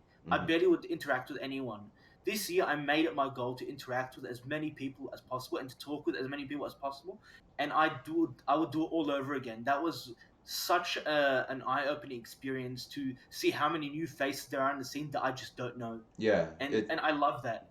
Like, there's more people I'm going to meet every year, and the more there are the more active it means the Australian scene is and New Zealand scene is. Yeah, it's so good putting like names to faces online. Like I think after when I picked up Dan on the Thursday, like it wasn't planned, but we went to Delirious's place and like the whole GRU gang was there. And I was like, it was actually good meeting all these guys. Finally putting a name to Stuckles and Dimmies and Shani and like Yeah, Kane man. and like all those guys. I met a lot of people, but I didn't meet everyone I wanted to. Yeah, but, like it's yeah, always gonna it's be so hard. hard. It's hard. It's always gonna be hard. You always feel bad for the guys that I don't get to meet because it's a time consuming thing. Plus I'm working, but yeah, it's always good. I didn't get to play against some of the people I wanted to play offline, but there's always next time. For sure. But yeah, I'd say BAM was a success. That was, yeah. I mean, every time I go to BAM, it's been the best tournament ever. So, again, you guys topped last year, and last year was amazing. So I'm just really, really happy. BAM's always been my favorite Australian tournament. I think ever since I went to my first one 2 years ago. I think my first one was where Naveed and Saint went down to the last game. That was my first BAM, and after that tournament, I was like, I'm always going to come here. That was such a good set. And yeah, shout outs to all the Couch Warrior guys and all the TOs and everyone that made that possible. It was really fun. Wowzer, did you want to chime in with your most memorable moment? Because you had quite a few. They'll put it to highlights. I mean, honestly, I still can't believe that I won that BAM Devo thing. And the thing was, on the Sunday, I wasn't even watching top 8 because my stick was having problems, and I was told about that. I was able to be given the spot, so I was just like super worried and get my stick working, but thankfully I got it fixed in time. Okay, That no, was that's very good. stressful. Yeah, no, I hate having stick issues. I know exactly what Low that's key, like. shout outs to the people who have the same stick as others because, so, because I like for example BPG had an issue and then like we could like as red like because we've gotten to the point where like with Tekken people tweak their sticks to such a specific like degree that it's hard to get a replacement if it dies like God forbid Alchemist stick died like who. Like where's he going to get a replacement for top I'm 8? not. Yeah, exactly, done. But a few people have similar sticks, so like shout out to Phil for helping out BPG, and like in other regards as well. Yeah. That was it was really good. There's a funny moment actually where actually I think Wowzer was still telling this story. All you done, Wowzer? I don't want to interrupt. Yeah, sorry. I interrupted. Oh, that was it.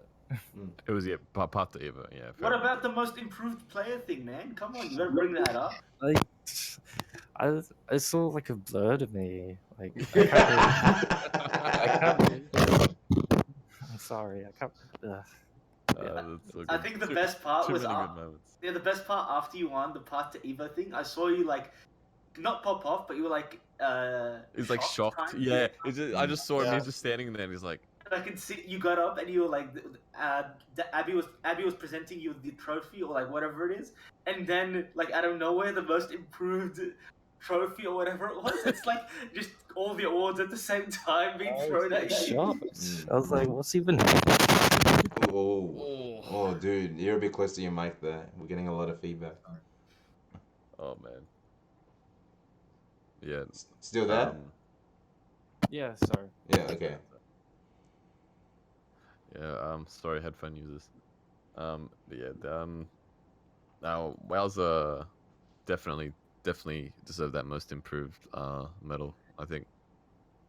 This is what your first Tekken game. Is this your first major, international major? It was. Yeah, so he's never been to Australia before, for Tekken, and like, just killed it. So, congrats to Wowzer doing so well. Yeah, it's very well deserved. The guy who won it last year didn't really deserve it. Fuck you, Eli. Which is why he hasn't gotten his medal yet. Sorry. we'll get that sorted. I know. Man, I would have won it this year if it wasn't for Wowzer. Okay. Fuck. Nah. So well deserved, Wowzer. Yeah, much more deserved than me. That was What was I saying before? I don't even remember. Oh, fuck. you, Eli. I don't care what you have to say anymore. Yeah, I got nothing else. If I remember, I'll bring it up, but Yeah, that's all I have for now. Yeah, so for BAM, yeah, I think godlike event. Yeah, I think that covers everything we wanted to discuss. You guys want to go over Combo Breaker? Yeah. I'll bring up top 8. I think you're gonna have to bring up top 48. All right. I'll No, I'm kidding. Top 24. I'll bring up top 24 and see what that leads into. But before I discuss results, like just talk about the event a bit. Yeah. Let me talk about the event because like I'm one of the few people that went. So I pretty much flew out to Chicago 2 days after BAM. And honestly, I didn't know what to expect. Like I've been at Evo 4 times now. Like, and was this your first Combo Breaker? Yeah, this is my first Combo Breaker, and everyone knows like the word is the best event. The top 3 events in the States are Evo, Combo Breaker, and CEO. CEO. So I was keen for this. Like Combo Breaker's got that appeal of having the 24-hour venue. I know Waz has been, and he's like I've heard from his mouth, like just personally, he prefers Combo Breaker to Evo, which is quite the claim considering Evo is like the mecca. I've actually heard a lot of people say that. Yeah, like as a player, Combo Breaker is easily the best tournament ever, and as a spectator, Evo is the best. Yeah, that's from what I've heard from a lot of people. So I was real keen on attending, and like from day one. Not even like the full day. After spending an hour at the event, I'm like, okay, Combo Break is my favorite event, man. Like, oh my, it took an hour. Yeah, it's just the environment. How available are casual setups for people? They're always available. So anytime you want to play, you can. And obviously, like because the demand is so high, you just gotta like wait in line. But it's. People just play best of 3, but or like best of 5, and then you line on. But it's always available. More so during like after hours because most people have gone home. Like, but even like 2 in the morning, it's still kind of it's so appealing. It's kind of ridiculous. But yeah, they have that. Combo Breaker is set out to appease like every single fighting game community. Like whatever you're into, there's something for you. Like there's I think there was like 4 or 5 different rooms. Like you had the main room, which was all for the main games, and then you had like other rooms which for like retro games, like your CVS2s, your Super Turbos, your Vampire Saviors. There's just something for everyone to do. There's no wait time for like because something else is running. It's actually amazing. What's that thing? Yeah, what's that thing called? The auction tournaments. Yeah, and they have like the fun events as well. Dude, Uncle Jesse, what's good, man? He was there as well. He can chime in. Probably wasn't his first Combo Breaker as well. But aside from the tournaments, they have like the exhibitions in the form of like the auction tournaments for specific games. If people aren't up to date with what they are, pretty much people bid on characters for their tournaments. Like for Tekken, you would in previous Combo Breakers, you can't the tournament's restricted to 16 people, so not every character is gonna make it. So you just have to hope yours is, and then you just the highest bidder gets that character. Shout outs to Abby making second. Oh man, that was crazy because they did it kind of random this year and it kind of threw people off. Ant-Man and myself were like keen. All right, let's get on this auction tournament. Like he was gonna play Akuma straight away, and I'm like, if Marduk was there, if Marduk and Gilgis were there, I was just okay. I'm gonna jump on this. Yeah. But then they announced it's going to be people aren't gonna know what character you're bidding on. I'm like, okay, that sucks. And not only that it was gonna be. You're going to be playing 2 characters, so it's going to be a team. I'm like, okay, how does this work? So what happened was they gave out before they announced who you're bidding on. They gave out like a team description, like a team name. For example, for me, the team I bid on was Team Big. So I just assumed, okay, that's got to compromise with Marduk. Yeah. Marduk and someone like Marduk and Gigas. Those are big characters. So I'm just bidding. Like I think my bidding went to like $95. I would have thought that team would have. Sorry, I thought that team would have been Kazuya and Devil Jin.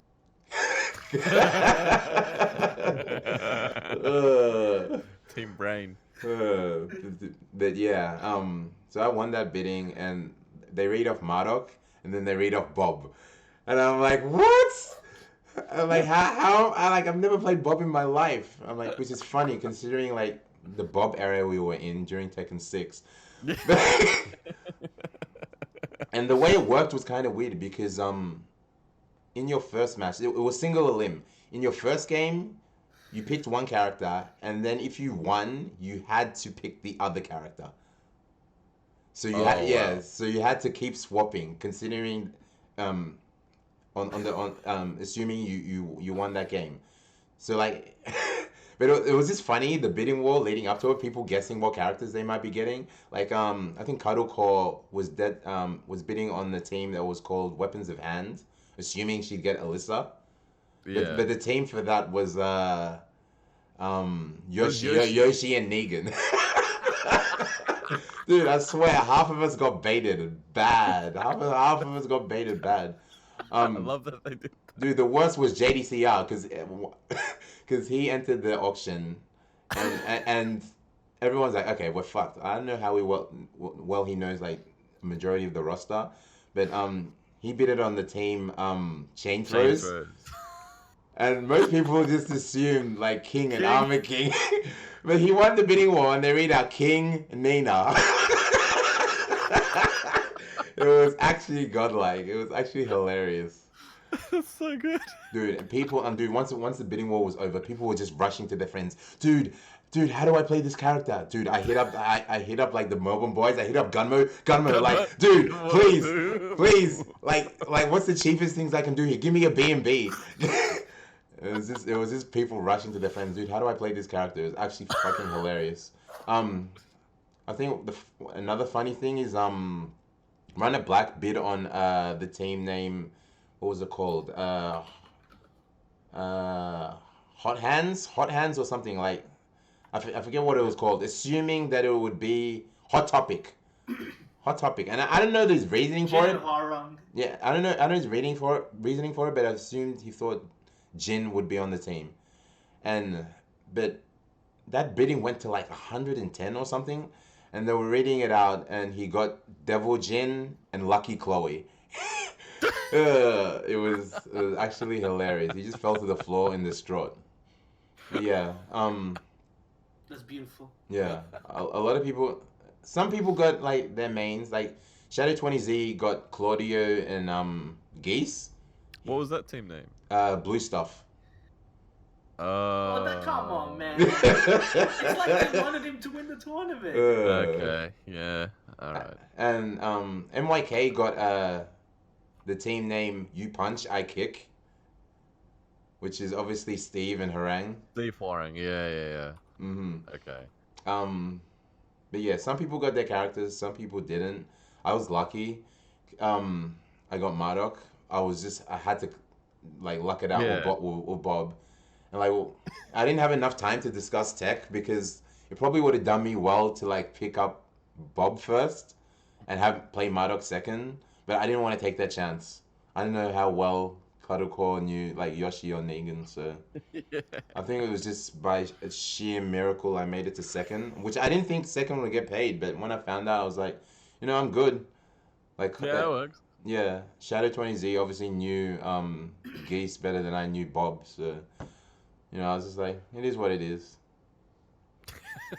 You knew Geese better than I knew Bob. It's just like, oh my god, no, that's a great idea. I think that it was because you had all these high level Tekken players just looking like they didn't know how to play the game at all.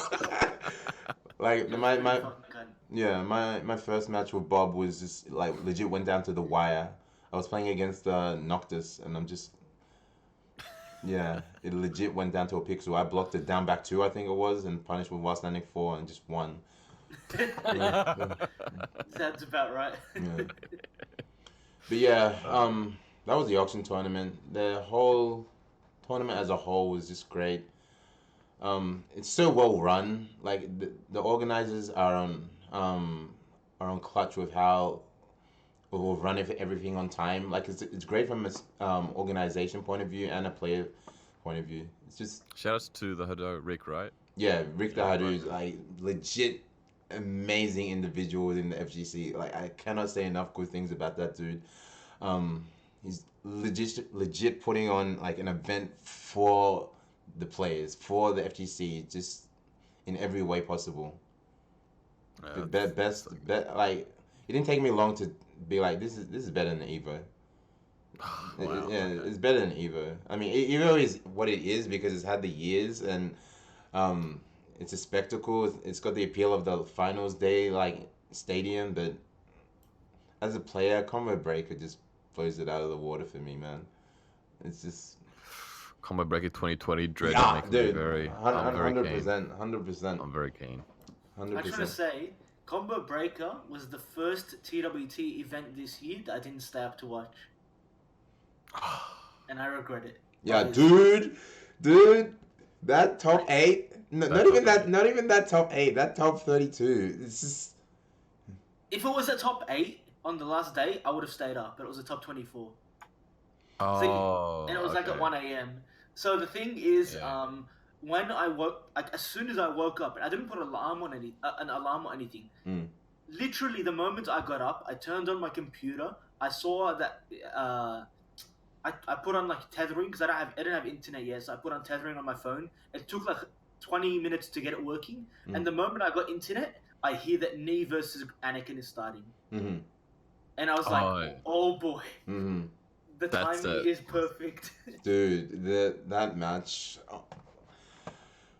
wait, I don't even. Yeah, Let's go let's through the other matches first. yeah, let's go through the other matches. I'm at top 32, which pretty much has the top 8 in it on Smash GG. Yeah, it starts from Anakin Rangchu, I think, is the first match of top 8, right? No. As when it semis is Anakin versus Lohai. That's the first Is match that of top 8? Yeah, is that top No, Okay. that's first match of top 8. 8? Okay. Yeah, he took that very convincingly. 2-0.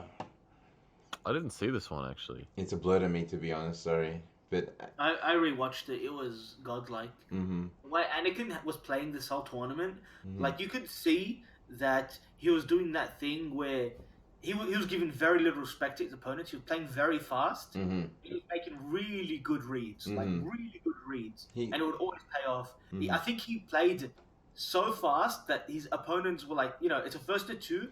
They're gonna either break down or they're gonna have to adapt. And even when they adapted, it was almost always too late.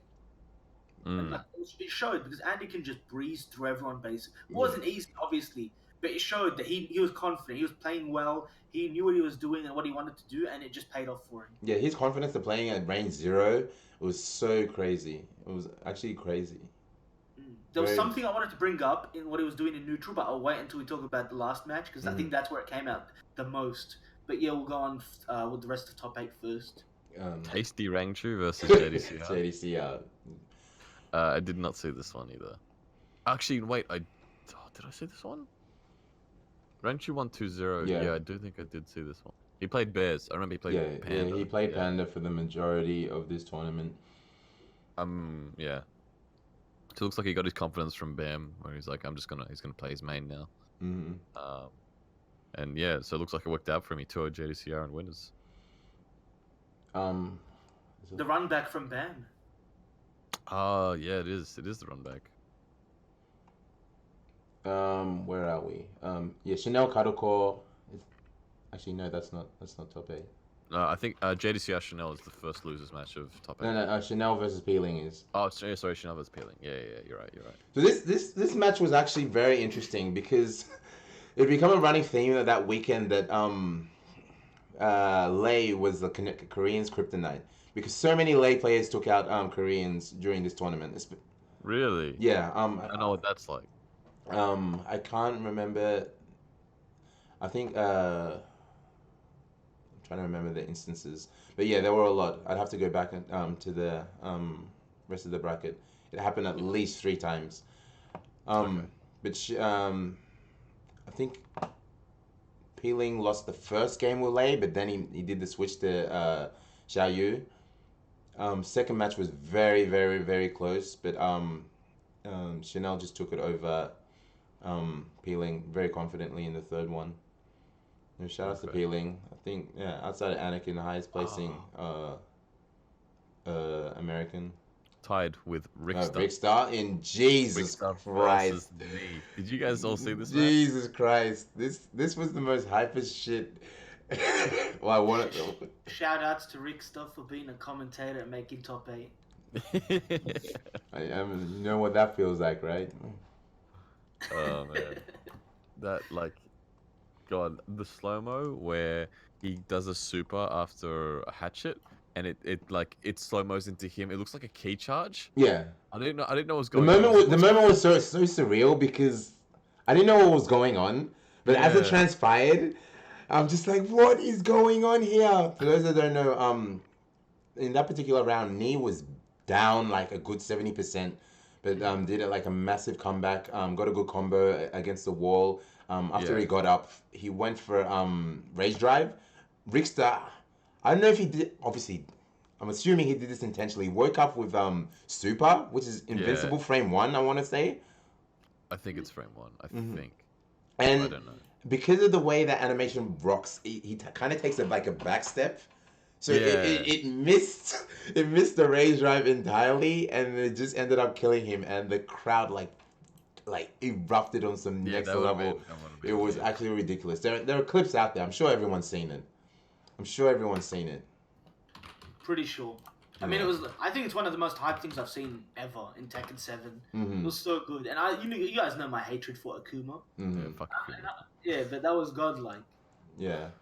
Yeah, that was honestly really. And no, legit shouts to Rickster because, I want to say, did they play each other initially? I'd have to go back and see, but like I thought going into this, Nee understands this Akuma matchup a lot, very well, and you could see it because he was sidestepping at the right times after Demon Flip. He was floating him a lot, but that didn't dissuade Rickster from continuing his pressure. It was actually very, very close set. But yeah, shout out to Rickster, man. He made that fucking hype. But yeah, next match was JDCR versus Chanel, which is most people were gonna bet on JDCR here. I think it was Armor King versus. I didn't see this one actually. I think it was Armor King versus Alyssa. But yeah, it was pretty much. Was it Julia? I know Chanel played a lot of Julia that weekend. Yeah, he flipped between both of them. Chanel's Julia is actually really awesome. And then you had Nee versus Lohai. Lohai didn't really play that well during that set. I didn't see this one either. This is So Lohai looked like he lost to Anakin, and then he went to losers and lost. Yeah, he lost twice straight in top 8. So unfortunate for him. He did an Alchemist. Huh? And then you had winners final with Anakin versus Tasty Rangchu, which is a pretty godlike set. Again, Alchemist playing out of his mind. 3-1. You mean Anakin, not Alchemist? I'm pretty sure I said Anakin. I thought I could have sworn he's anyway. Yeah. Anarchist. Atticus. Anyway, go on. Yeah, sorry, I could have sworn I heard myself. I think this is the Anakin of old, Tekken 6 Anakin. He was just on some next level. Next good level stuff. Yeah. Man, he did so well. Ranchu made it close. Like his panda is on some next level shit, man. But Yeah. Anakin kept going for like the really, really not hard, the inconsistent max damage bears combo. It's the 2-2 forward 4 into down back 1-1 or the shoulder, and he dropped it like 3 or 4 times in that set, which is obviously still won in the end, but those were like some close calls where he went for it. So I don't know. Yeah, then we got losers semis. Knee versus JDCR. It was funny because the ATL boys and the Michigan dudes who just love betting. Like definitely hit these dudes up. If you go to Evo and you want some side bets, but they were betting with top 8 constantly, and they're like, you want? He's like, you want JDCR? I got knee, and I'm like, yeah. Sorry, man, I'm not taking that bet. I feel like knee might have JDCR's number in this one. I forget who he picked. I forget who he picked though. Geese, wasn't it? Yeah, Geese. That's right. Yeah. Ooh. Yeah. Yeah. Yuck. Did you guys read that thing from Chanel's live stream post Combo Breaker when he said when he picked Geese he sold his soul?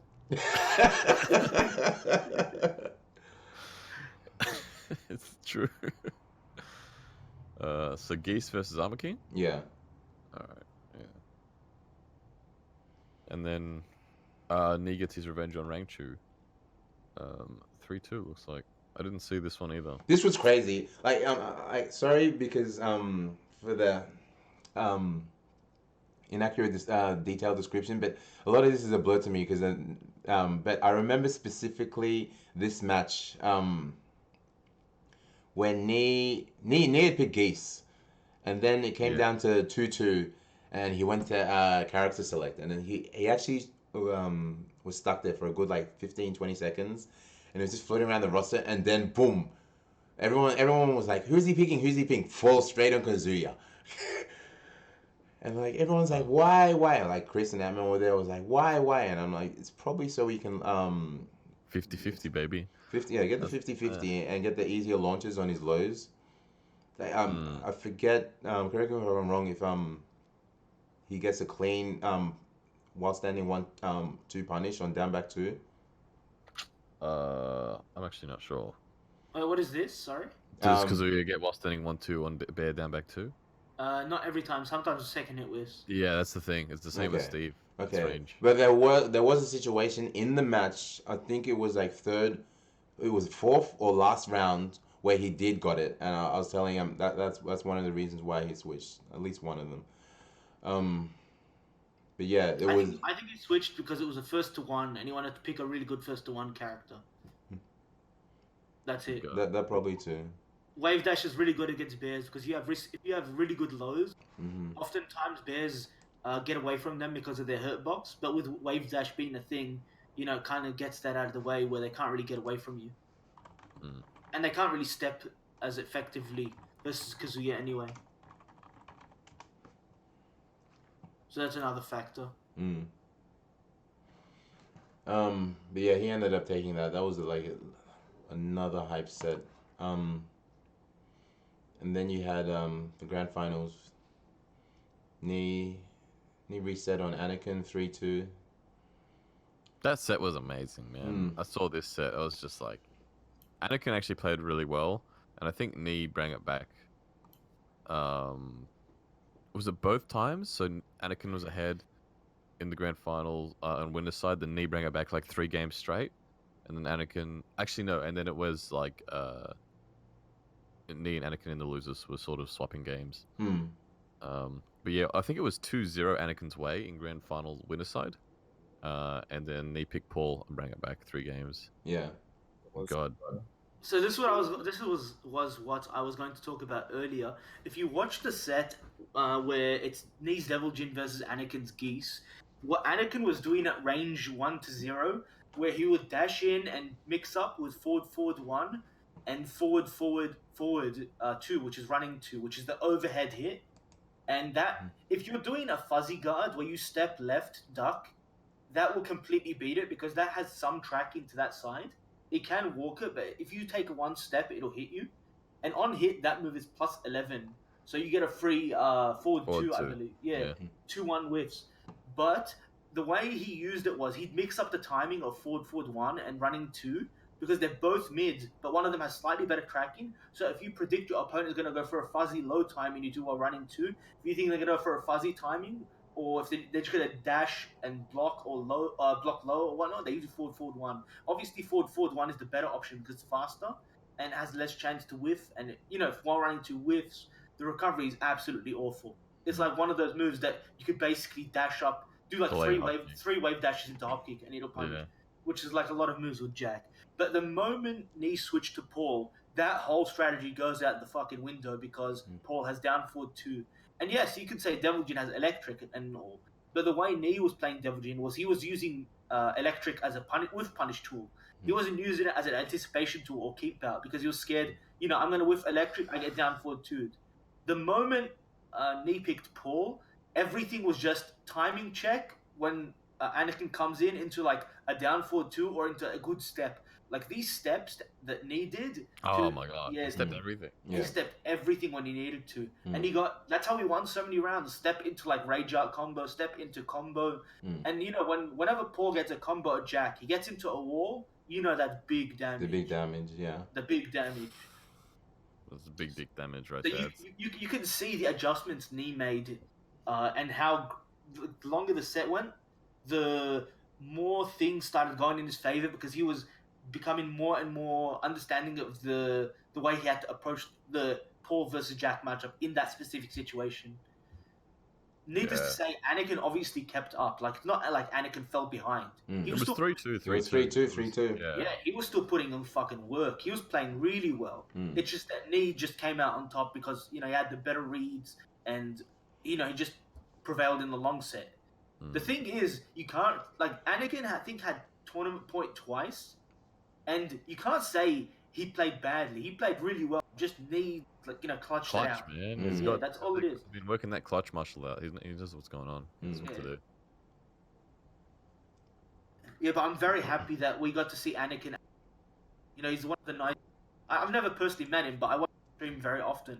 He's like super nice guy on stream. I watch him play. I really like the way he plays. He plays Steve on stream, and his Steve gives me ideas sometimes because he plays a very different style of Steve. And to see him do well again, he's like the face of American Tekken. Him along with like a few other players like Mr. Naps and whatnot. So yeah, it's really good to see the American scene step up their game and put themselves on the map again. I would like to see a lot of diversity of players in the finals. To be honest. Yeah, I know some of the Sydney boys have met Anakin when they went to America, and they just say he's really chill. He's really he's a good dude, very chill, good people person. So shout outs to Anakin. Hey, Wowzer, did you watch the top 8 of Combo Breaker? Only like the last 3 matches. I missed out like pretty much the whole tournament. Aside from that, it's on a really bad time for us, honestly. Like the reason Abby woke up at 8 p.m. today is because I'm still jet lagged. The times are different. Like it's awful. It's like I woke up and then like when I woke up, the grand finals was happening. I was like, oh. But honestly, before I go to work. It's one of those matches. It's one of those tournaments I recommend. Like if you got the time, if not top 32, go watch top 8. Like every single match was great. The thing is, the timing for it is bad for Australians and New Zealanders, but it's good for because the vast majority of the viewer base is Europe and the US. Yeah. Yeah, and that's a very that's a friendly time slot for those two regions. So yeah, it's good for the overall scene. Like I don't mind waking up a bit, staying up a bit late to watch some good ass Tekken. Yeah. Oh man. Shout out to Steve and Rip, man. Godlike commentators. I love both those guys, man. They're so nice. When after the Saturday, Tasty Steve come up to me and he grabs my hand. He goes, "Nice work on Tekken today, man. You did really well." And then he just didn't let go of my hand. He shook it for about 30 seconds, and I was like, "Cheers." But Steve's such a positive guy, man. I'm sure he'd be great to commentate with. I need to ask him what his tech is for not losing his. Yeah, I know how it's possible, dude. There's this moment during commentary where he took the headset off and he started talking I into saw it. And then at some point during a close match, he lifted up a chair and started. Yes, I saw that. It was a rank 2 match. I saw it in the Uh, background because you see the player cam and you see Steve in the back with the chair like this. Dude, he's about to pull some WWE shit, and it's just, dude is like one of the great parts of the FGC. Yeah, man, I love those guys. They're really good.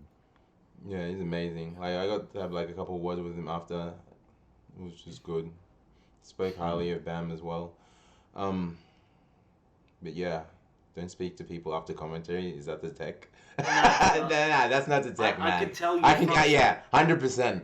I can tell you. What Rubis is saying in the chat is like gutter tier. Yeah, dude. That's like that don't work. Street Fighter 5, Dude. Street Fighter 5 tier. Dude, that's not the tech, man. But doesn't work.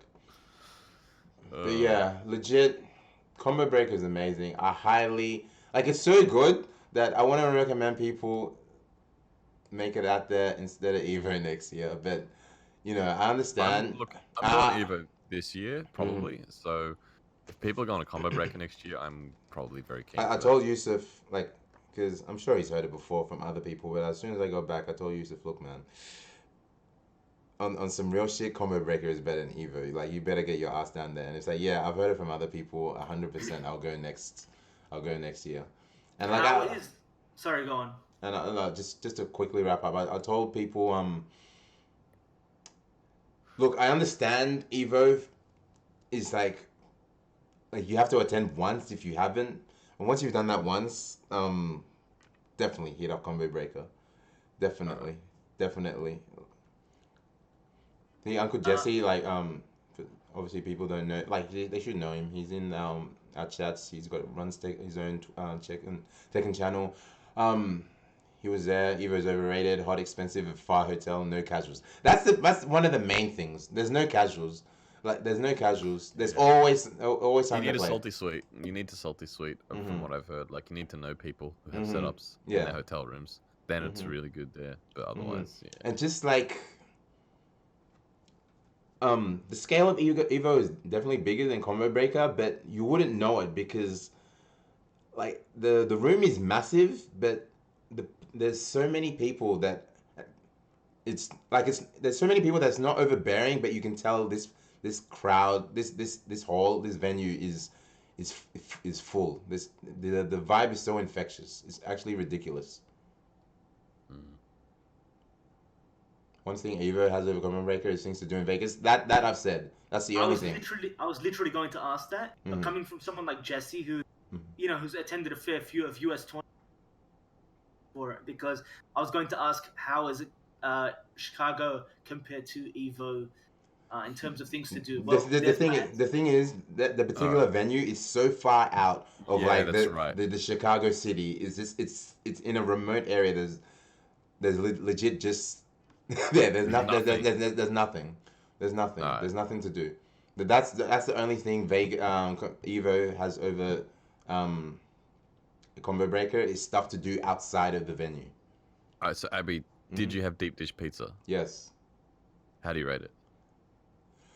It's not bad, but I definitely think it didn't live up to the hype. Alright, because it's been hyped up like crazy and it looks godlike. Like the guys the other Aussie boys who are currently in New York at the moment, that tried it with me, they were kind of on the same vibe, and like I know ZG, just going by contact with him, said he likes New York pizza better than deep dish. So really, yeah, okay. I definitely try deep dish pizza, but personally, it's not something I'm having more than once a week. Maybe once in 2 weeks. It's a lot of cheese. Okay. It's a lot of cheese. All right. It's a big meal. Yeah. Maybe you can consume it within 2 hours or something. Like some people had one slice and that was enough for them.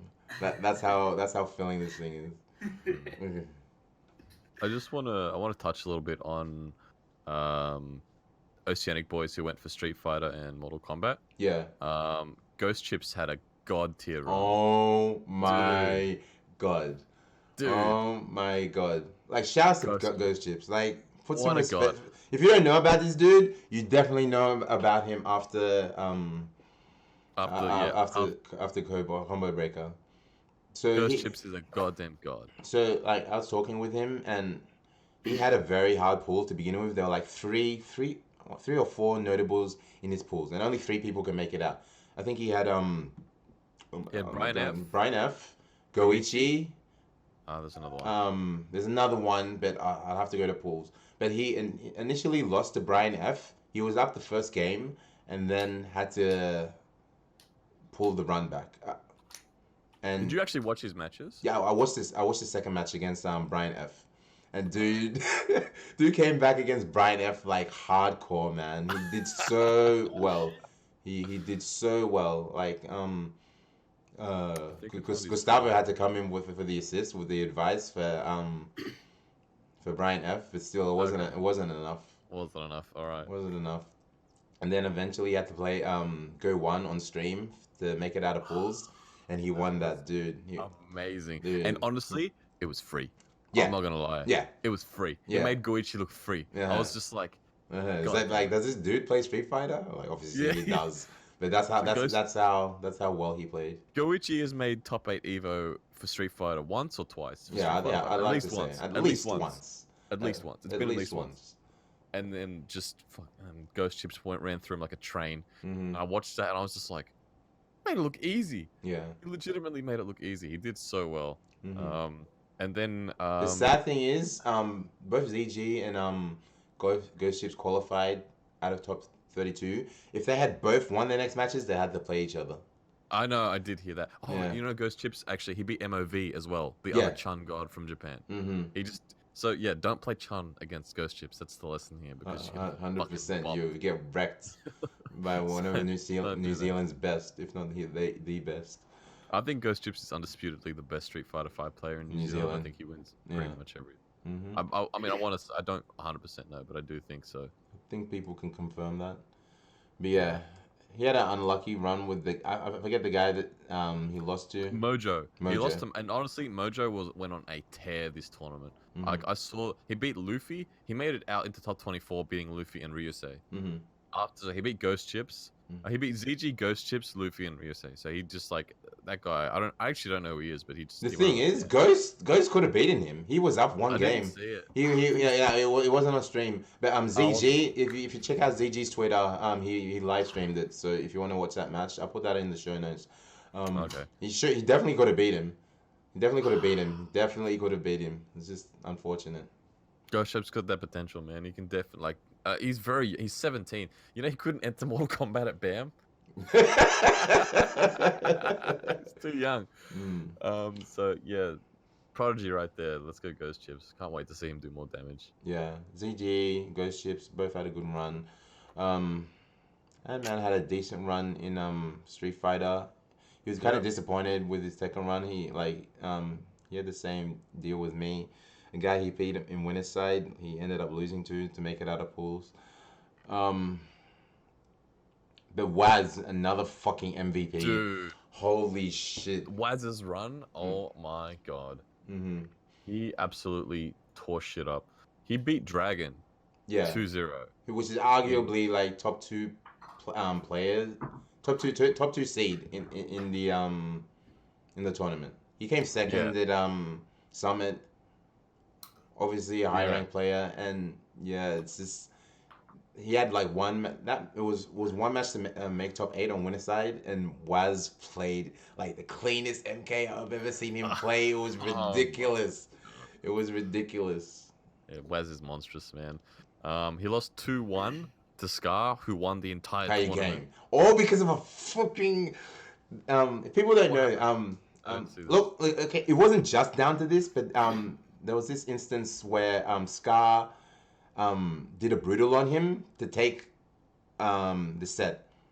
Yeah. And for those that don't know, there are some throw brutalities specific to Scorpion where if you do the brutal, you can during that stage you cannot take it. You cannot take it. What? Yeah, you cannot take it because it's a throw brutal, but it's a throw but it leads into brutal. And So if you do it to win the round to get the brutal animation, you cannot tech it. Are you serious? It takes priority over the tech. So is that a bug? yeah, dude. That, It's a bug. It's a bug. They fixed it the day after. They fixed it the day after, dude. It's so man. Oh, that's salty. Yeah. God. Oh man. But yeah. So after Waz beat Dragon, he had to play Big D from Florida, who's also a Cetrion main. And he's KP's training partner, right? Yeah. And it's kind of unanimously agreed on that Dragon's Cetrion is probably the better one. But shout out to Big D, man. Somehow he managed to take that over Waz. Man. Yeah, it was just a bit of a heartbreaker for us, man. Dude, I almost cried because he could have made another top 8. He could have made another top 8. He was so close. Like the improvement I've seen from Waz, from like pre-summit, post-summit to Combo Breaker is on some next level. He's one of the best now. He's one of the best in the world. Easily, you can make that claim easy. He came ninth. He came ninth at that stack tournament. That's ridiculous. Yeah. And this would have been a massive Mortal Kombat tournament. The only Mortal Kombat was the only game to trump Tekken in entrance. So. Okay. Yeah. Wow. My favorite thing about was one of my favorite is he's not playing Garrus. Yeah. Matt, I'm gonna give him a slow clap. Yeah. Also, shout outs to Abby wearing that sick Beyond the Summit merch. That hoodie is actually dope. Yeah, it actually came in, I guess, I was going to say yesterday, but while I was away. Yeah. But, oh, man. Look, Oceania got killers, man. We can definitely, like, slay some gods. 100%. Yeah, so, I mean, we did it. Like, Waz literally beat Dragon. Ghost Chips beat MOV and Goichi. I can't believe we beat them both. Like that's basically never play. If you're a Chun main, learn another character real quick, especially if you're in New Zealand. It's not gonna work. Because I'm pretty sure they are the 2 best Chun-Lis in the world, right? Or like they'd be up there. MOV is definitely top 3, but someone can clarify for me. Yes, Zazov gave up playing Chun against him. Yeah, it's like there's no point. After that, it's like, oh god. But yeah, that was Combo Breaker. Obviously, I'm doing a very, very brief, detailed run of how it was, but it was pretty godlike. You got me convinced. I'm very keen on going next year. I will go if things fall into place. If you know what I mean. Did you watch any other top 8s, or were you walking around? Yeah, I tried to catch as much as I could. Soul Calibur top 8 was pretty hype. Funny thing about Soul Calibur is, well, I was supposed to play second day. My match was at 2 p.m. and I was watching Waz play, and he was playing around the same time to qualify for the top 24. And I was so into that I completely forgot about my Soul Calibur matches. So I'm like, we're walking out, and I'm like, let's go get some food. And like, I'm walking past Soul Calibur. I'm like, hang on, I'm supposed to be playing now. So I run to my Soul Calibur pool, and I'm like, dude, sorry, I'm late. I'm probably like, you probably put me in the loser bracket, maybe even eliminated me, but can I just check in? And like, dude, you are so lucky. I was like this 5 seconds away from DQing you like the second time. Obviously, he put me into loser bracket. I actually had a decent run. I went like 4-1. That's good. I went 4-1. I think I was 2 games away from making out of my pool. It's just the guys I was playing were like actual Soul Calibur players. Yeah. I'm not saying like I know the game decently, but Did you enter Dragon Ball? No. Okay. All right. That game changed my characters too much to the point where I need to invest proper time to. Dude, I'm just waiting for the next Broly, to be honest. Like Really? legitimately. Yeah. But yeah, we'll see. I think even though like it's sad because I lost. Another highlight was being on stream the first time. Versus the Akuma. Yeah, his name's Fushin. I had prepped myself like to a small degree, nowhere near as much as I should have, but because I knew I was gonna play him. I knew I was gonna play him. Like in theory, I'd practice. Okay, this is what I need to do. I never put it into actual practice, which I regret thoroughly now because I feel like I very much could have taken out that set. But one of the most memorable things in Combo Breaker for me was having like what seemed like an entire venue cheer against me. That was like that was like because I'm pretty good with when it comes to cheering to like when it comes to like a rowdy crowd, like whether it's for or against me, um I like to say for the most part it's usually for me, but even if it's against me, like yeah, it's fine. Like I never need Yeah. I'm like yeah, I don't need headphones. For that match, I definitely should have used headphones. I know what that's It like. legitimately got to the point where like it got to me. Like I could hear specific things people were saying. I'm like, fuck. This crowd wants my blood. Legitimately, they want my blood, and I'm like, damn. Look. Next combo breaker, we go with all the Aussies, and we're just gonna fucking scream. All right, but yeah, no, it's They're gonna hear the Australian. we're gonna be Aussieing up in there, bro. You know what you guys know what I mean. Just all you need to do is bring Dion, really. You know what I was going to say? One of the first when I was rewatching. Sorry, you cut out. Dude, you cut out a bit there, dude. Yeah. Is that better? Can you hear me? Yeah. Okay, yeah. When I was rewatching Combo Breaker Top, I could have sworn I heard Abby scream in the background. Dude, you did. You did. Saying that, no, let me finish. I hear like and I said that sounds like Abby.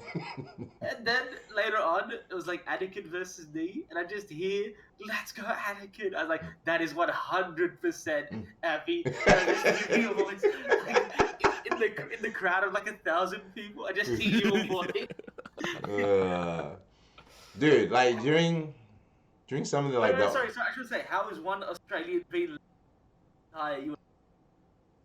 You keep cutting out. Yeah, no, but I heard what he said. I got the gist of it. Like, I made it a point to because there were a couple of matches like whether like Chris was up or Ant-Man was up or Zorian was up. Like the dude just obviously had a numbers advantage. So I'm like, all right, fine.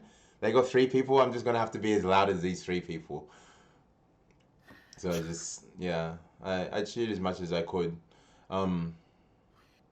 Yeah, props to the American guys. They're a lot of fun. They're a lot of fun. They always back their boys. But like Australia, OCE can definitely contend with them when it comes to cheering. Oh man. But yeah, Combo Breaker, like in a nutshell, sick event. Best event I've been to by far, easily. Alright, you got me convinced. Need to hit that up next year. I'll have to look into it. You know the worst thing about Combo Breaker? Flying to Combo Breaker. Oh god. Not if you're me and you can sleep for 3/4 of the flight. So I can't sleep on planes, so it's gonna kill me. I sleep on almost every flight these days. Mm-hmm. I'm not looking forward to flying to. That's gonna be one of the worst. How long is the flight? 19 hours. Shit. Are you guys going straight to Vegas or you going to LA first? Sydney to LA for 17.5 hours, and then 1.5 hour from LA to San Francisco. Also to Vegas. Sorry. Okay. Okay. Wow, so if you're still, I'm pretty sure you're here, right? So you're looking at it like. Hope you're ready. I thought the flight to Melbourne was bad. Oh boy, dude! There's tech for drawing out making the flight quicker. Obviously, like movies, like books. Books not so much. Like I wanted to read like a couple of the books you recommended, Alchemist, but I'm just like 1, I fell asleep, and 2, it's just the lighting isn't good. The tech is audiobooks. You need audiobooks. Yeah. Podcasts and audiobooks sound good. Yeah. So definitely podcasts, but definitely podcasts. Whenever I need to sleep, I just put, I don't know, like a really bad film, and then there's some movies that they always have really good at making me go to sleep. Like they always have like generic times. Anyway, the point is, like you know how you were saying like there's things that make the time go faster. The thing I do, like I think watching movies makes it go slower for me. Like I don't know why. Like it just feels like it takes forever. So what I do is I have audiobooks and I just try and sleep if I'm not listening to an audiobook, and that's my tech. Definitely, I agree with you. If it's a movie you've watched, because you have like a time frame of you like of how long it'll go. Like I felt that, but I don't know. I'm lucky. I can sleep on flights, so. Like the way I see it in my head, I'm like, hey, I watched our film. Like let's say like Spider-Man. Let's say Spider-Man was 2 hours. I just watched Spider-Man. Now I gotta watch 10 more of those. And I'm like, See, the thing is, the tech is, do not watch movies or stuff like early into the flight. I always do it during the latter portions. Like I've slept, like there's like 6 hours left. All right, let me watch a couple of movies. This year I'm going to have. I'm gonna try and like get a Switch or something to. Oh yeah, 100%. Yeah, 100%. I think that'll help a lot. Like bring a Switch or bring something you can play on. That will help a lot. Way more than movies. Can you take Game Boy Color on a plane? Why wouldn't you be able to? I don't know. You can bring a Switch. If you can take a Switch, you can take a Game Boy Color. Game Boy Color, then you can bring a Switch. Oh, fuck the Switch. I'm taking my Game Boy. Oh, come on. We're going all the way back to Crystal. That's a good idea, actually. Get one of those long. What's the one where you can go to 2 regions and takes forever to finish? Just get that one out. Yeah, nah. get some good aeroplane tech. Yeah, I'm very keen on going. Yeah, before we I think that's most of Combo Breaker. I might save it for another stream, but did we want to talk a little bit about? I know, because honestly, I haven't caught up much of it because I'm still in and out of sleep. We just got hit with a patch, yeah. So I don't know if it's live. It is apparently. It's live. Really? On PC? On PC, yeah. Really? I didn't know that. Okay, yes. Let me see if I can find patch notes. There's new panels and new customs. It's at least the stuff. Please. I I think Negan got a new outfit. Yeah, he did the prison outfit. Yeah, he's like all old. And there's the new panels are like throwback panels to like other characters' classic outfit. Oh, really? Oh, that's cool. But I know they did slight balance changes. So all I know is Geese's back 3 is now -12. Yeah, and the second hit is steppable, I think. No, it's not. Someone just confirmed. No one. Not Okay. even Lily and all that stuff. Basically, the tracking nerf is more if the first hit whiffs, the second one won't track as well. If you block the first one, the second one still tracks. Okay, yeah, because it was done where he'd do the knee and then he'd just turn around and hit you with the 2. Yeah. Yeah, all right. Oh, that's good. Honestly, the -12 on back 3, in my opinion, is just more of a mind game. It's not a buff or a nerf. It's nothing. It's literally just a mind game. Yeah, I think it's nothing basically. It's literally just a mind game. That's it. The second hit tracking, that's good nerf. Doesn't seem, from what I can see, obviously maybe I haven't found an extensive detail patch notes. They're very specific minor ones here. There's some to King. Back to 4. Fix an unintended throw conversion when hitting airborne opponent. Okay, maybe that's a bug. During spinner ball 1, fix damage varying dependent on the input timing. Obviously the back 3 change. Eddie, up back 3, power crush, fixed unusual opponent behavior when interrupting an airborne opponent's attacks. It seems like mostly bug fixes. Yeah, okay. Seems like it's nothing extensive. Did we get Tekken 5 stages? Did we? Please. You know, I was playing Tekken 5 with Tay the other day. And just all the stages are just amazing. I love those stages so much. So yeah, I'm praying that we get some of those back. Moonlit Wilderness is the GOAT. I think it's legitimately the best Tekken stage ever. I'm not even a huge fan of Infinite. I think, Reck and I were talking with Petro and was saying, Petro said if they brought back this stage, I would pay for it. And I said I would easily pay $10 for Moonlit Will. Yeah. Yeah. Yeah, And then easy. Petro said I'd pay $15. Can you imagine if other people had like $2 or like $5? Dude, And I'd pay $20 easily for that stage. And I know that shouldn't be the norm, but I love that stage so much. I would easily pay $20 for that stage. we were playing DR yesterday. I was versing Reck, and like we were playing Tag 2 and DR, and we were messing around. And we just saw we were like going through all the good stages back then. So many. Like one of my personal favorite stages of all time is Tekken 5. Well, sorry, so which stage? Waterfall. Waterfall, okay. Oh, that one's really, really good. And just looking back at it, I'm like, man, I wish Tekken stage and some like Waterfall, Final Frontier, Acid Rain, Secret Cave. The Treasure Cave or whatever it's called. The Secret Garden. So many good stages. Secret Garden is godlike. There's so many good ones. Even Poolside, Pirates Cove. And because Jesse's in the chat, I just remember Manji. Holy shit! Oh, from Manji Valley. From Yeah, Tekken Manji 6. Valley. That stage is like the best Infinite stage ever, I think. Actually, it might be, isn't it? I think it's top 3. It's I think Moonlit Wilderness is better, to be honest. Oh yeah, sorry, yeah, Moonlit Wilderness first. But yeah, Manji Valley is up there in top 3. And the Tekken 5 Arctic stage with the penguins. Yeah, Polar Paradise. Yeah, that one's godlike. There's so many good stages. Please bring back more stages. I don't even give a shit if they bring no more new characters out. I wouldn't care if they bring stages out. I'm so Me keen too. for more Me stages. too. I want more stages. We have enough characters as it is, and Tekken right now, as you can see, is thriving competitively. It's very exciting. And I think characters is the thing that's missing right now. I think like it'd be bad if they don't, but like I think at the very least bring another multi-layered stage, because one that maybe has just like one floor break or 2 floor breaks. Forgotten Realm is like what is it? It's the only floor break stage. Yeah. Yeah.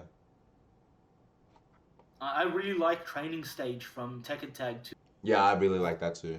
Yeah, that had the floor break on a specific area, and if you got the balcony break, you couldn't. That design. It's a very, very multifaceted stage where it has so many different things that you could do, and the combo potential is just through the roof. But yeah, with Forgotten Realm, you're like, oh shit, with Forgotten Realm, we have.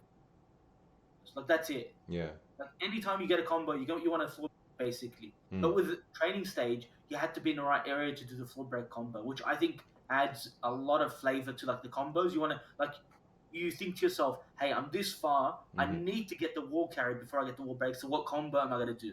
Yeah. You don't just say, okay, I need to screw into floor break. Yeah. Or wall splat into floor break. You have to think about the combo that you're gonna do and optimize that wall carry or whatever it is. So I really like that design. Yeah. Look, there's a lot they can do with the stages. I hope they do bring some more back.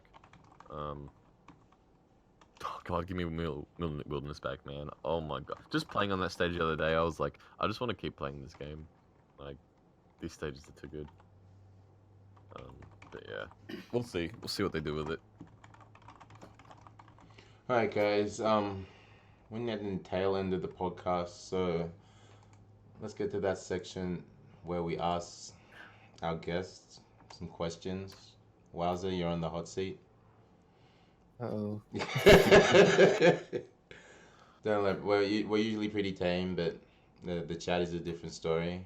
I have a question actually. I would like to ask, if you don't mind, the Beast. Yeah, go for it, dude. So I wanted to ask this, and obviously, in the period like at the beginning of where you're doing competitive Tekken, like for Rand Battle, you'd lose to players like Dan Banter, Holy Emperor, and whatnot. Obviously, they're great players, but towards in the past few months, when we're getting closer towards BAM, you stepped up your game and you started winning everything. Like it was consistent too. I think you won three or four Rand Bats, and then you've won this past Evo thing. What did you do to change in that time? Like what do you think was the determining factor to get you from going from losing consistently to actually winning consistently? What was the big thing that changed the whole outlook you had on competitive play? Well, obviously, just not giving up and consistently going. And I got like training partners. Like I train with Emperor and Zarzov a lot, and we kind of just like share feedback pretty much, and that'd give me ideas on what I can do. But in terms of beating Dan, though, I don't know. It kind of like just clicked. Like, and I just started beating him because, yeah, I just did a lot more offline training, and I stopped using Elisa online as much. I just did lots of like labbing. All the good stuff. Go to your locals. Yeah, Play just- offline. yeah. So when you said you're playing with no. Yeah, sorry, Eli, you cut out there. Okay, sorry. I'll just repeat what I said then. When you said you were playing with Zarzov, this was playing offline, correct? Yes. Okay. Yeah, just lots of like offline meetups, pretty much. All right. Fractal asks, any tips for people just starting? I think just pick a character you think is cool and sort of just try and learn the fundamentals of the game. Maybe play some games, look up videos for basics and stuff like that. It's been a while since I like just started, so it's kind of When I hard. was starting, just watched lots of guides, and I watched a lot of like Top Elisa, like Yeah, watching watching Hakurin, and it really gave me insight, and it was motivating. Yeah. So if you find a character you like, then find someone who's really good with that character, and watch them and see kind of what moves they use, or sort of how they play, what their game plan is, and you can sort of start by emulating what some people do, and then you can develop your own style. Who's a top drag? Nobi, Season 1 JDCR, Naroma. Naroma, yeah. Yeah. There's Kokoma. Does he still play drag? Yes, Alright. somewhat. Ish, sort I of. don't know. Yeah. There's definitely a few drags still out there. Yeah. I got a question from Tim Fluffs. He wants me to ask you, wowzer, what is your favorite toasted sanga? Is it bacon, cheese, and egg? If not, why not? I've never heard the word sanga before. Sandwich. Oh, I actually don't have toasted sandwiches. I don't know. I don't have a favorite. There it is, Lawrence. There is no favorite sandwich. Sorry. Actually, speaking of toasted bacon and eggs, Abby, the place that you sent Eli and I to is literally the best breakfast place I've ever been to in my life. Oh my god, that is the best recommendation we've ever had. The sausages they have at that place, what is it called? Is it Miss Noble? Miss Noble. Out of this world. Those pork sausages are some of the greatest Oh my god, everything is perfect. Everything it's so good. Like any time I'm going to BAM, I'm hitting that place up every morning, man. I'm glad you enjoyed it. And it was so good. We were all sitting there, right, and we're waiting for our food to come out. And I think mine comes out first. I have a sausage, and I was just like, "You guys are gonna like this." I used this on my left, and Eli's in front of me. I'm like, "You guys got to try this. It's so good."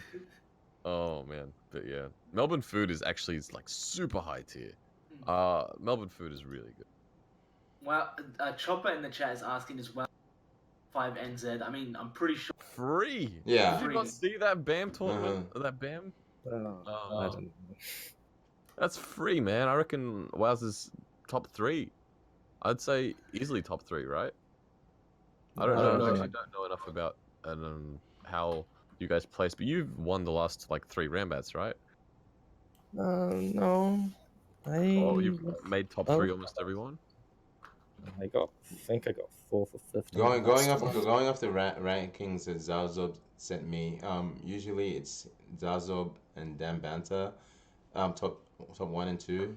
I think Rambo, aka Holy Rambo Emperor, is third, and wowzer. and then you got wowzer coming in. They look like that. Yeah, well, after that band performance, man, I'd definitely put wowzer up there easily. Eli, you got a question. How do you learn to analyze your matches in depth, like the way you do? I watch my matches and can tell what's going on, but you go really in depth. That's kind of a weird question to answer because it's not just I do that kind of breakdown. You keep cutting Sorry, out. sorry, Eli, man. You keep something with cutting your mic. out. Yeah. Wait. Okay, is that any better? Yeah. Okay. Okay, so I just want to say, like, answering that question is kind of hard because I do that with. I try and break it down to like the most basic level, and I think of why is it working, why doesn't it work, how does this work, and whatnot. So the way I approach it with Tekken is I try and put myself in the shoes of my opponent, and I think what were they thinking this happened, or what was their goal, and what was my goal, and how did this outcome occur, like kind of in a way. Because when I play, I think about like every minor detail, and I'm like so good at overthinking in a bad way that I think I can't help look at it that way, and I don't think it's a good habit to like overthink. Obviously, overthinking gets you killed. Shout outs to some people. Actually, I'm not even gonna go there. Anyway, Some people are like lucky strikes. yes, yeah. So, like, if the way I look at the Tekken is just because of the way I look at everything. Think of the way I look at Tekken isn't really something special to me. Like, I just look at things like that in general. So I don't know if I can explain it. Yeah, but overthinking helps you analyze your. I really don't know how I would give someone advice on how to do it better. And what do you guys think? I think No, asking no, other no. people Yeah. is a good idea. Like if you ask someone else to help watch a match, someone and sort of point out things that you might not notice, that can definitely help. Especially if you're not good at it. But if you've lost, like if you're watching a match that you've lost, you want to find why you've lost, right? Is it the decision making?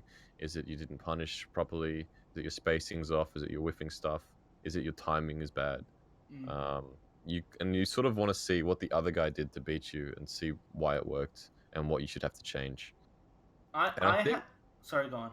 Sorry, I was just going to say the more you play, the easier it will be for you, or the more that you think about stuff like that. It's much easier to pick up on stuff as you go on. So like I can play a set and then think about it for a bit now and just be like, okay, I should change this to this, and I try it in the next set and see if it works. And you do stuff like that. It gets easier as you go on. For me, sorry, dude. No, you go. For me, it's easier in a long set. It's hard for me to think on the fly, in a short set. That's one of the hardest skills I think in Tekken. Yeah. Because I wanted to say, like, for me, I had this. One of the big turning points for me was when I started playing Tekken. Also, I should point this out. I have watched and analyzed every single game I have ever played on stream since 2012, and I've seen like every single one. I'm not even kidding. So I kind of developed a way of how I like to break down my own games. But going back to it, I think the big turning point for me in that regard was when I started playing Tekken. Like I didn't know what I was doing, but I was having fun and I thought I was getting better. And then someone, I won't mention who it was, called me some very disturbing names, saying I have no respect. And I wanted to know what that means. And then I was introduced to the concept of frames and, thinking about what's happening in the game. And from that point on, I made it very, very was to see what my opponent was doing. And I almost never care about what I'm doing. So my goal is to beat what my opponent is doing and wants to do, rather than trying to enforce my will onto my opponent. So if they can play their game, they think they're playing their game, but in all actuality, they're doing what I want them to do, kill themselves. So that's the way I look at it. And the more I got into Tekken, the less I thought about what I want to do. So that's why I think doing that and I focus on my opponent makes it much easier to pick up on my opponent's habits and their patterns. There's so many patterns and habits that people have that they just don't know they have. Yeah. Until you tell them, like, you can really verse someone and you can hit them with something like 30 times and they won't know why it's hitting. And then that one time you explain it to them, you're like, what do you mean? I don't do that. And you've been hitting them this whole time. So you can tell people don't really think about what's going on. They're just going with the flow of the game. Yeah, But the way I approach the game is it's almost always looking up. Like if you had an eye tracker when I play, I guarantee you it would always be on my opponent. I would never look at my character. It's always my opponent and maybe the stage. My character doesn't exist on the screen basically. Do you guys mind if I like share that tech that you guys shared with me for getting people out of their habits? Yeah. yes. Oh yeah, 100%. the Alchemist tech. Yeah, because I Yeah. actually think that's fucking amazing. Um, uh, you probably can explain it better than I can, Eli. Okay, yeah, I'll explain it. So what I do is when someone wants to stop like wants to get over like a bad habit or a pattern, well we do this thing. It's like a first to 5, and the goal is for the player that wants to get off the pattern, like to eliminate the pattern or the bad habit. They have to win the first to 5, but you before the match starts, you have to they have to tell you what the to remove is. And if that habit or pattern happens in a round, they have to hold forward and give up that round. And you have to keep going until you win the first 5. So every single time you do that bad habit and the round is lost. That's essentially it. Mm. So it makes you think about what you're doing. So now in your head, you're saying to yourself, all right, I know what I can't do. Mhm. Instead of I know what I can do. So it'll help you eliminate that one thing, and you do it like you can make it harder by saying there's 2 patterns I don't want to do, or 3, or 4, or 5. The more there is, the harder it is. So yeah. So basically, it's all about conditioning. It's like that thing when you do something bad, you get shocked. When you do something good, you're given like a reward. That's essentially what it is applied to Tekken. You're conditioning, son. Yeah, it's all about using your mind. Like you're thinking about what you need to do rather than what's actually happening.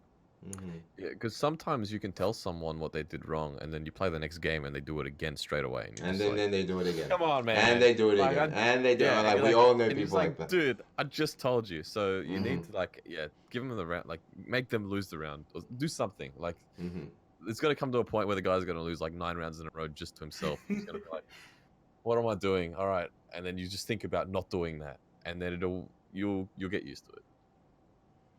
There was this one time this thing happened where I was versing Lucky Strikes in the first to 10. He was playing Kuma, and I was playing Paul. And every time I did up back 2.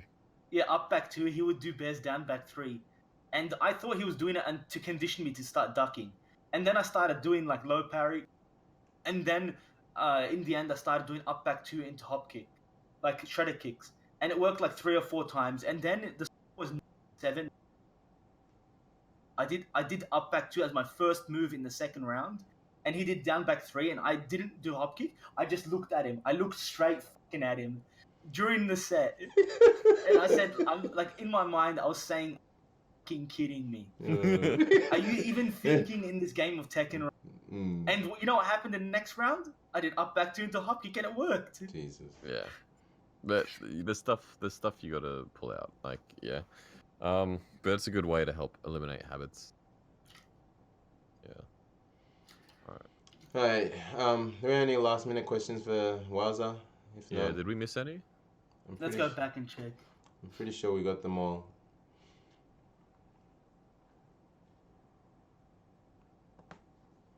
Yeah, if not, I think we'll call it there. We're almost at the 3-hour mark. I'll have one more question for wowzer. Yeah. Obviously, Evo is going to be like the most stacked tournament you've ever been to. So what's your goal for Evo? Obviously top 8, but like realistically speaking, what do you see for yourself? What do you see as your goal?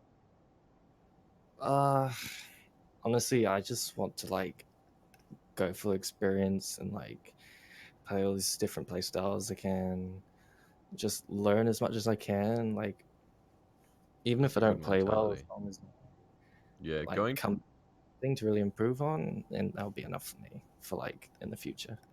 Because I don't really expect too much of me since this is like my second event. So yeah, playing to learn is a lot. I think is a really good way to approach tournaments.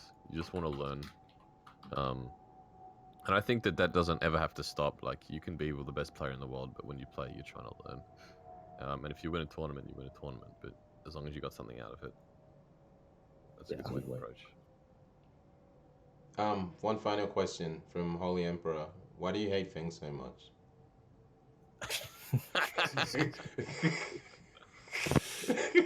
Because everything about fame.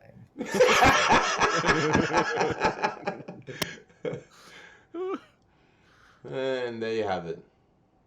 But yeah, I think we'll call it there. Shouts out to wowzer, Reck, Alchemist, the boys for jumping on. Yeah, I'll let you guys give you shout outs. We can start with you, wowzer. I mean, shouts to like everyone at BAM that came up and talked to me. Like, I was super nervous. It was really cool when everyone would come up to me and like introduce themselves. And of course, shouts to New Zealand as well. Like, you guys are awesome.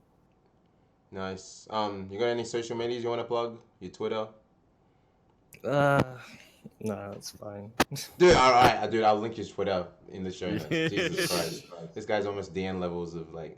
You gotta get on your socials, boys. Yeah. You gotta do that shit. Alright. Reck? Yeah, so shout outs to all you guys. Thank you very much for having me on here. Shout outs to everyone at BAM as well. It was an awesome tournament. It's really good to meet everyone. Shout outs to all my Kango boys, to Brown Man, to Temaflaps, and to Navid, all the Tekken boys, as well as Diddy and Bug, sorry. And to my sponsor Kango itself, and all our sponsors like Thunder Insurance, Bluemouth, Cougar, Quantum, and Editor Keys. And thanks for flying me to BAM and hopefully getting me to another tournament this year. And yeah, shouts to Australian FGC because they're all gods. I love seeing all you boys. Where can the people follow you? Yeah, you can check us a follow at ReckFGC on Twitter. That's all I really use for social media. Nice. My man Alchemist. I've already made a post on Twitter thanking people like the team and the overall Australian New Zealand scene. You guys know that out. But for the people that I haven't thanked so far, I want to thank my sponsor, Genuine Gaming. I want to thank Battlecat Bunker, the hyperbolic time chamber of Australia. I did miss that one. Most importantly, someone really deserving of a shout out. Someone who I'm gonna shill for, and you guys should follow on YouTube and on Twitch.